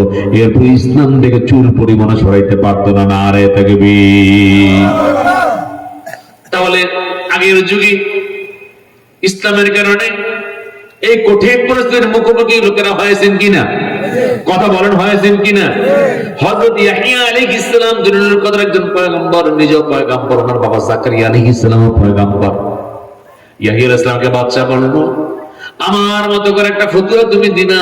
ফতোয়াটা হলো, আমি আমার স্ত্রীকে নিয়ে দীর্ঘদিন সংসার করেছি, কোনো বাচ্চা কাচ্চা হয় না, আমার একটা শালী আছে, এখন তুমি খালি ফতোয়া দিনা দুই বোনকে একত্রে বিয়ে করা জায়েজ। ইয়াহইয়া আলাইহিস সালাম বললেন, না, আমি এমন অন্যায় করতে পারবো না, আমি ফতোয়া দিতে পারবো না। কোনো অন্যায় করা, ভুল করা, ত্রুটি করা এটা নবীদের শানে যায় না। কথা ঠিক কিনা? নবীরা মাসুম, নবীরা নিষ্পাপ। নারে তাকবীর। ভাইয়েরা আমার, বন্ধুরা আমার, বাদশা বললেন, তুমি যা চাইবে তাই পাবে। তিনি বললেন, তামাম দুনিয়ার দিন আমাকে দিয়ে উল্টা পাল্টা করাতে পারবা না। এক পর্যায়ে বাদশা বললেন, তুমি যদি আমার কথা রাজি না হও, তোমার গর্দানটা জল্লাদ দিয়ে উড়ে দিব। তিনি বললেন, মরে যেতে পারে একবার না 1000 বার, তবু আমি সত্য থেকে বিচ্যুত হতে পারবো না। ইয়াহইয়া আলাইহিস সালামকে জল্লাদকে ডেকে আনা হলো, ইয়াহইয়া আলাইহিস সালামের গর্দান গড়িয়ে দেওয়ার জন্য। জল্লাদ এসে দাঁড়ালো। বাদশা বললেন, ইয়াহইয়া, তুমি আমার কথা মতো ফতোয়া দাও। একটা শর্ত, যদি উল্টা পাল্টা ফতোয়া দাও, সমস্যা কি? তিনি বললেন, না, একটু পরিমাণে পারা যাবে না। জল্লাদ এসে ইয়াহইয়া আলাইহিস সালামের গর্দানটাকে দেহ থেকে আলাদা করে দিল একটা করে। তবু ইয়াহইয়া নবী সত্য থেকে সরলেন না। নারে তাকবীর। ভাইয়েরা আমার, বন্ধুরা আমার, নবী খাব্বাব রাদিয়াল্লাহু তাআলা কি সেই ইতিহাসের কথা স্মরণ করিয়ে দিয়ে বললেন, ওয়ায়ুমশাতু বিআমশাতিল হাদীদ। শুধু কি তাই, লোহার চিরুনি এনে তাদের মাথার উপরে ধরা হতো। মা দুনা লাহমিহি মিন আজমিন নাওয়াসবিন। ওই লোহার চিরুনি দিয়ে এমন ভাবে টান্দা হতো, হাড়ের উপর থেকে গোশতগুলি, চামড়াগুলি আলাদা হয়ে যাইত। এরপর ইসলাম ছাড়তো না। মায়া সুদ্দু যালিকা দ্বীনিহি। এরপর ইসলাম থেকে দূরে সরতো না। নারে তাকবীর। তাহলে নির্যাতন যুগে যুগে হয়েছে কিনা? কথা বলেন, হয়েছে কিনা? আল্লাহ নবী বলেন, ইউক্তালান নাসু আলা হাসবি দীনিহি। দিনদারি যত বেশি মজবুত, তার উপরে বিপদ তত কঠিন হয়ে আসবে। কিন্তু ইমানদার ব্যক্তি ইসলাম থেকে সরতে পারবে না। ভাইয়েরা আমার, বন্ধুরা আমার, হযরত খাব্বাব রাদিয়াল্লাহু তাআলা তিনি বলেন, এই ঘটনার পরে, নবীজিকে এই কথা বলবার পরে, আমি আর কোনোদিন নবীজির কাছে গিয়ে আর কোনো অভিযোগ করি নাই। আমি বুঝিয়ে নিয়েছি, ঈমান আনলে ঈমানের কোনো পরীক্ষা হবে, টিকে থাকতে হবে, এর উপর অটল অবিচল থেকে দুনিয়া থেকে বিদায় হতে হবে। এই কথাগুলি বলে বলে তিনি যখন যাচ্ছেন, সঙ্গে সঙ্গে আল্লাহর মুহাম্মদের চেহারাটা ডালিমের মতো লাল হয়ে গেল, রক্তর মতো হয়ে গেল। মানে চেহারার উপরে ডালিম চিপি দিলে যেমন করে লাল লাল লাল লাল, এমন মনে হলো। হযরত খাব্বাব রাদিয়াল্লাহু তাআলা বুঝতে পারলেন না কি ঘটনা কি। তারপর নবীজির চেহারায় কিন্তু একটু ভাবতে একটু গরম ছিল। হঠাৎ নবীজির শরীর মোবারক, জিসম মোবারক কেঁপে উঠলো। কিছুক্ষণ পরে নবী করিম সাল্লাল্লাহু আলাইহি ওয়াসাল্লাম বললেন, খাব্বাব শোনো। ও নিজেদের মজদুর সাহাবীরা শোনো, আল্লাহ পাক কি জানিয়ে দিয়েছেন শোনো। আল্লাহ পাক জানিয়ে দিয়েছেন, ইন্নাল্লাযীনা ক্বালু রাব্বুনাল্লাহু সুম্মা ইসতাকামু তাতানাজ্জালু আলাইহিমুল মালাঈকাতু আল্লা তাখাফু ওয়া লা তাহসানু ওয়া আবশিরু বিল জান্নাতিল্লাতী কুনতুম তুআদুন। নারে তাকবীর। আয়াত নাযিল হয়ে গিয়েছে, নিশ্চয় যারা বলে আমাদের রব আল্লাহ, যারা বলে আমাদের রব কে, নিশ্চয় যারা বলবে আমাদের রব আল্লাহ, আমোদা মাজি বামানা মুজারে চন্দে জান আতে মাজি দর মুজারে বর মাকামে ইবতিদা বাদে মাউসুল ওয়ানিদা ও লফজ হাইসু কুল্লাবা। ভাইরা আমার, ফেল মাজির শুরুতে যদি ইসম মাউসুল আসে তাহলে ওটা মুজারের অর্থ দেয়। তার মানে নিশ্চয় যারা বলবে আমাদের রব আল্লাহ, এরপর এটা ঘটল থাকবে, চল থাকবে, তাদের প্রতি দলে দলে ফেরেশতা নাজিল হয়ে যাবে। না রে তাকবীর। এই সময় নাজিল হয় মৃত্যুর সময়, কবরে যখন রেখে দেয় তখন, আর হাসরের ময়দানে কয় সময়? আরো যারা বলেন কয় সময়? আরেকবার বলেন কয় সময়? মুফতি শফি রহমাতুল্লাহ আলাইহি তাফসীরে মাআরিফুল কোরআনে কয়েকটি রিওয়ায়াতে তিনি উল্লেখ করে দিয়েছেন যে তিনটা সময় পর পর ফেরেশতা নাজিল হয়। কিভাবে নাজিল হয় একটা চাক্ষুষ উদাহরণ জেনে নেন। একজন সাহাবী নাম ছিল আব্দুল উজ্জা, ইসলাম গ্রহণের পূর্বে ইসলাম যখন গ্রহণ করলেন, ইসলাম গ্রহণের কারণে ওনাকে ওনার বাড়ি থেকে তাড়িয়ে দেওয়া হয়েছে, পরনের কাপড়টা পর্যন্ত নিয়ে বাইর হইতে পারেন নাই। স্ত্রীকে ওনার থেকে আলাদা করে ফেলা হলো, ওনার সন্তানকে আলাদা করে ফেলা হলো, ব্যবসার চাবিগুলি সব রেখে দেওয়া হলো। উনি যখন ঘর থেকে বেরিয়ে যাবেন, চাচা ডাক দিয়ে বলে, ভাতিজা দাঁড়াও, তোমার গায়ের পোশাক গুলো তো আমার, তোমার পরনের লুঙ্গিটা তো আমার, এই পোশাক চাদর আর লুঙ্গি খুলে দাও। সব খুলে দিয়ে সাধারণ একটা ড্রেস, সাধারণ কোনো ড্রেসও নাই, একেবারে জন্মদিনের মতো করে তিনি চলে যাচ্ছেন। বহুদূরে গিয়ে ওনার মা, বহুদিন আগে ওনার বাবা মারা যাওয়ার পরে যে জায়গায় ওনার বিয়ে হলো, সে মায়ের বাড়িতে গেলেন। মায়ের কাছে গিয়ে রাতের বেলা বলে, মা গো, বিপদে পড়ছি, কিছু লাগবে না, খালি লজ্জাস্থান ঢাকার একটু কাপড় নেন। মায়ের কাছ থেকে লজ্জাস্থান ঢাকার একটু কাপড় নিলেন, চলে গেলেন মদিনা মুনাওয়ারায়। আল্লাহ নবীকে খুঁজতেছেন। সাহাবে কেরাম থেকে বললেন, আইনা মুহাম্মাদুর রাসূলুল্লাহ, নবীজি কোথায়? লোকেরা বললেন, হুজুর একটা লোক আপনাকে তালাশ করতেছে। আল্লাহ নবী দেখলেন আব্দুল উজ্জা দাঁড়িয়ে আছে। বলে, আব্দুল উজ্জা, তুমি না মক্কার বড় শিল্পপতি, তোমার গায়ে চাদর নাই, পরনে কোনো ভালো কাপড় নাই, চুলগুলো উস্কো খুস্কো, চেহারাটা মলিন, ঘটনা কি? বললেন, ইয়া রাসূলুল্লাহ, কি হাবিবাল্লাহ, আপনি যখন মক্কা ইসলামের দাওয়াত দিয়েছেন, বারবার চেয়েছি আপনার কাছে ইসলাম গ্রহণ করবো, ইসলাম গ্রহণ করব, কিন্তু হুজুরও এরই ফাঁকে আপনি হিজরত করে মদিনায় চলে গেলেন। আমি চিন্তা করলাম আমার তো নবীজির কাছে যাওয়া দরকার, এই জন্য আমি বাড়িতে এসে ঘোষণা দিয়েছি আমি মদিনায় চলে যাব। তোমরা কে আছো আমার সঙ্গে মদিনায় যাবে? কেউ তো যাই নেই, বড় উল্টা আমাকে বলে ইসলাম ছেড়ে দাও। আমি বললাম না, ইসলাম ছাড়বো না। এই কথা বলার কারণে আমার স্ত্রীকে, আমার সন্তানকে, আমার সব দুনিয়ার সম্পদগুলিকে আমার থেকে ছিনিয়ে নেওয়া হয়েছে। ওদের শেষ পর্যন্ত আমার পরনের লুঙ্গিটা পর্যন্ত নিয়ে গিয়েছে, গায়ের চাদরটা খুলে ফেলে দিয়েছে, সব নিয়ে গিয়েছে। আমি উলঙ্গ অবস্থায় আমার মায়ের বাড়িতে রাতের বেলা হাজির হয়েছি, সেখান থেকে পরনের সামান্য একটু কাপড় নিয়ে আপনার কাছে হাজির হয়েছি। নবীজি মুহাম্মদ সাল্লাল্লাহু আলাইহি ওয়াসাল্লাম, তিনি এই সাহাবী, এই নতুন যে ব্যক্তি এলেন, এই ব্যক্তির ইসলামের প্রতি আগ্রহ দেখে নবী করিম সাল্লাল্লাহু আলাইহি ওয়াসাল্লাম নিজের গায়ের চাদরটা খুলে তাকে পরাইয়া দিলেন। এবার বলেন, আব্দুল উজ্জা, তুমি ইসলাম গ্রহণ করে? বলো, হুজুর আমি একাকিতে ইসলাম গ্রহণ করেছি। বলো, হুজুর এবার আপনি পড়াই দেন আনুষ্ঠানিক ভাবে। আল্লাহ নবী বলেন, গোসল সারা, গোসল সারলেন, গায়ে কাপড়টা আছে। আল্লাহ নবী বলেন, তুমি পড়ো, আশহাদু আল্লা ইলাহা ইল্লাল্লাহু ওয়া আশহাদু আন্না মুহাম্মাদান আবদুহু ওয়া রাসূলুহু। নারে তাকবীর। উনি মসজিদে নববীতে আসহাবুস সুফার অন্তর্গত একজন হয়ে গেলেন। মসজিদে নববীতে একটু উঁচু জায়গা রয়েছে মসজিদে নববীর পাশে, এই জায়গাটাতে, উঁচু জায়গাটাতে তিনি থাকতেন অন্যান্য সাহাবীদের সঙ্গে। যখনই কোনো খাবার আসতো নবীজি মুহাম্মদ সাল্লাল্লাহু আলাইহি ওয়াসাল্লাম তাদেরকে দিতেন, তারা খাইতেন। যখন খাবার আসতো না তারা ধৈর্য ধরতেন। সুবহানাল্লাহ বলেন। উনি এখানেই থাকতেন। তাবুক যুদ্ধের সময় নবীজি মুহাম্মদ সাল্লাল্লাহু আলাইহি ওয়াসাল্লাম বিশাল প্রস্তুতি নিয়ে তিনি মদিনার সীমান্তের দিকে যাচ্ছেন। রোম সম্রাট তার বাহিনী পাঠানো যুদ্ধ করবে এমন একটা খবর পাইয়া আল্লাহ নবী রওনা দিলেন। অনেক মাল সামানা নিয়ে নবীজি রওনা দিলেন। আবু বকর সিদ্দিক রাদিয়াল্লাহু তাআলা আনহু, তিনি ওই যুদ্ধে তার সমস্ত সম্পদ দিয়েছেন। ওমর রাদিয়াল্লাহু তাআলা অর্ধেক দিয়ে দিলেন এবং অনেক দিয়ে দিলেন। কিন্তু ওই সাহাবী যিনি নামটা আগে ছিল আব্দুল উজ্জা, ইসলাম গ্রহণের পর আল্লাহ নবী তার নাম বলে দিলেন আব্দুল্লাহ। কি আনা দিলেন? আব্দুল্লাহ। নামটা চেঞ্জ করে এবার নতুন নাম দিয়ে দিলেন আব্দুল্লাহ। আলহামদুলিল্লাহ বলেন। এই আব্দুল্লাহ কাঁদতেছেন। নবীজি বলেন, আব্দুল্লাহ কাঁদতো কেন?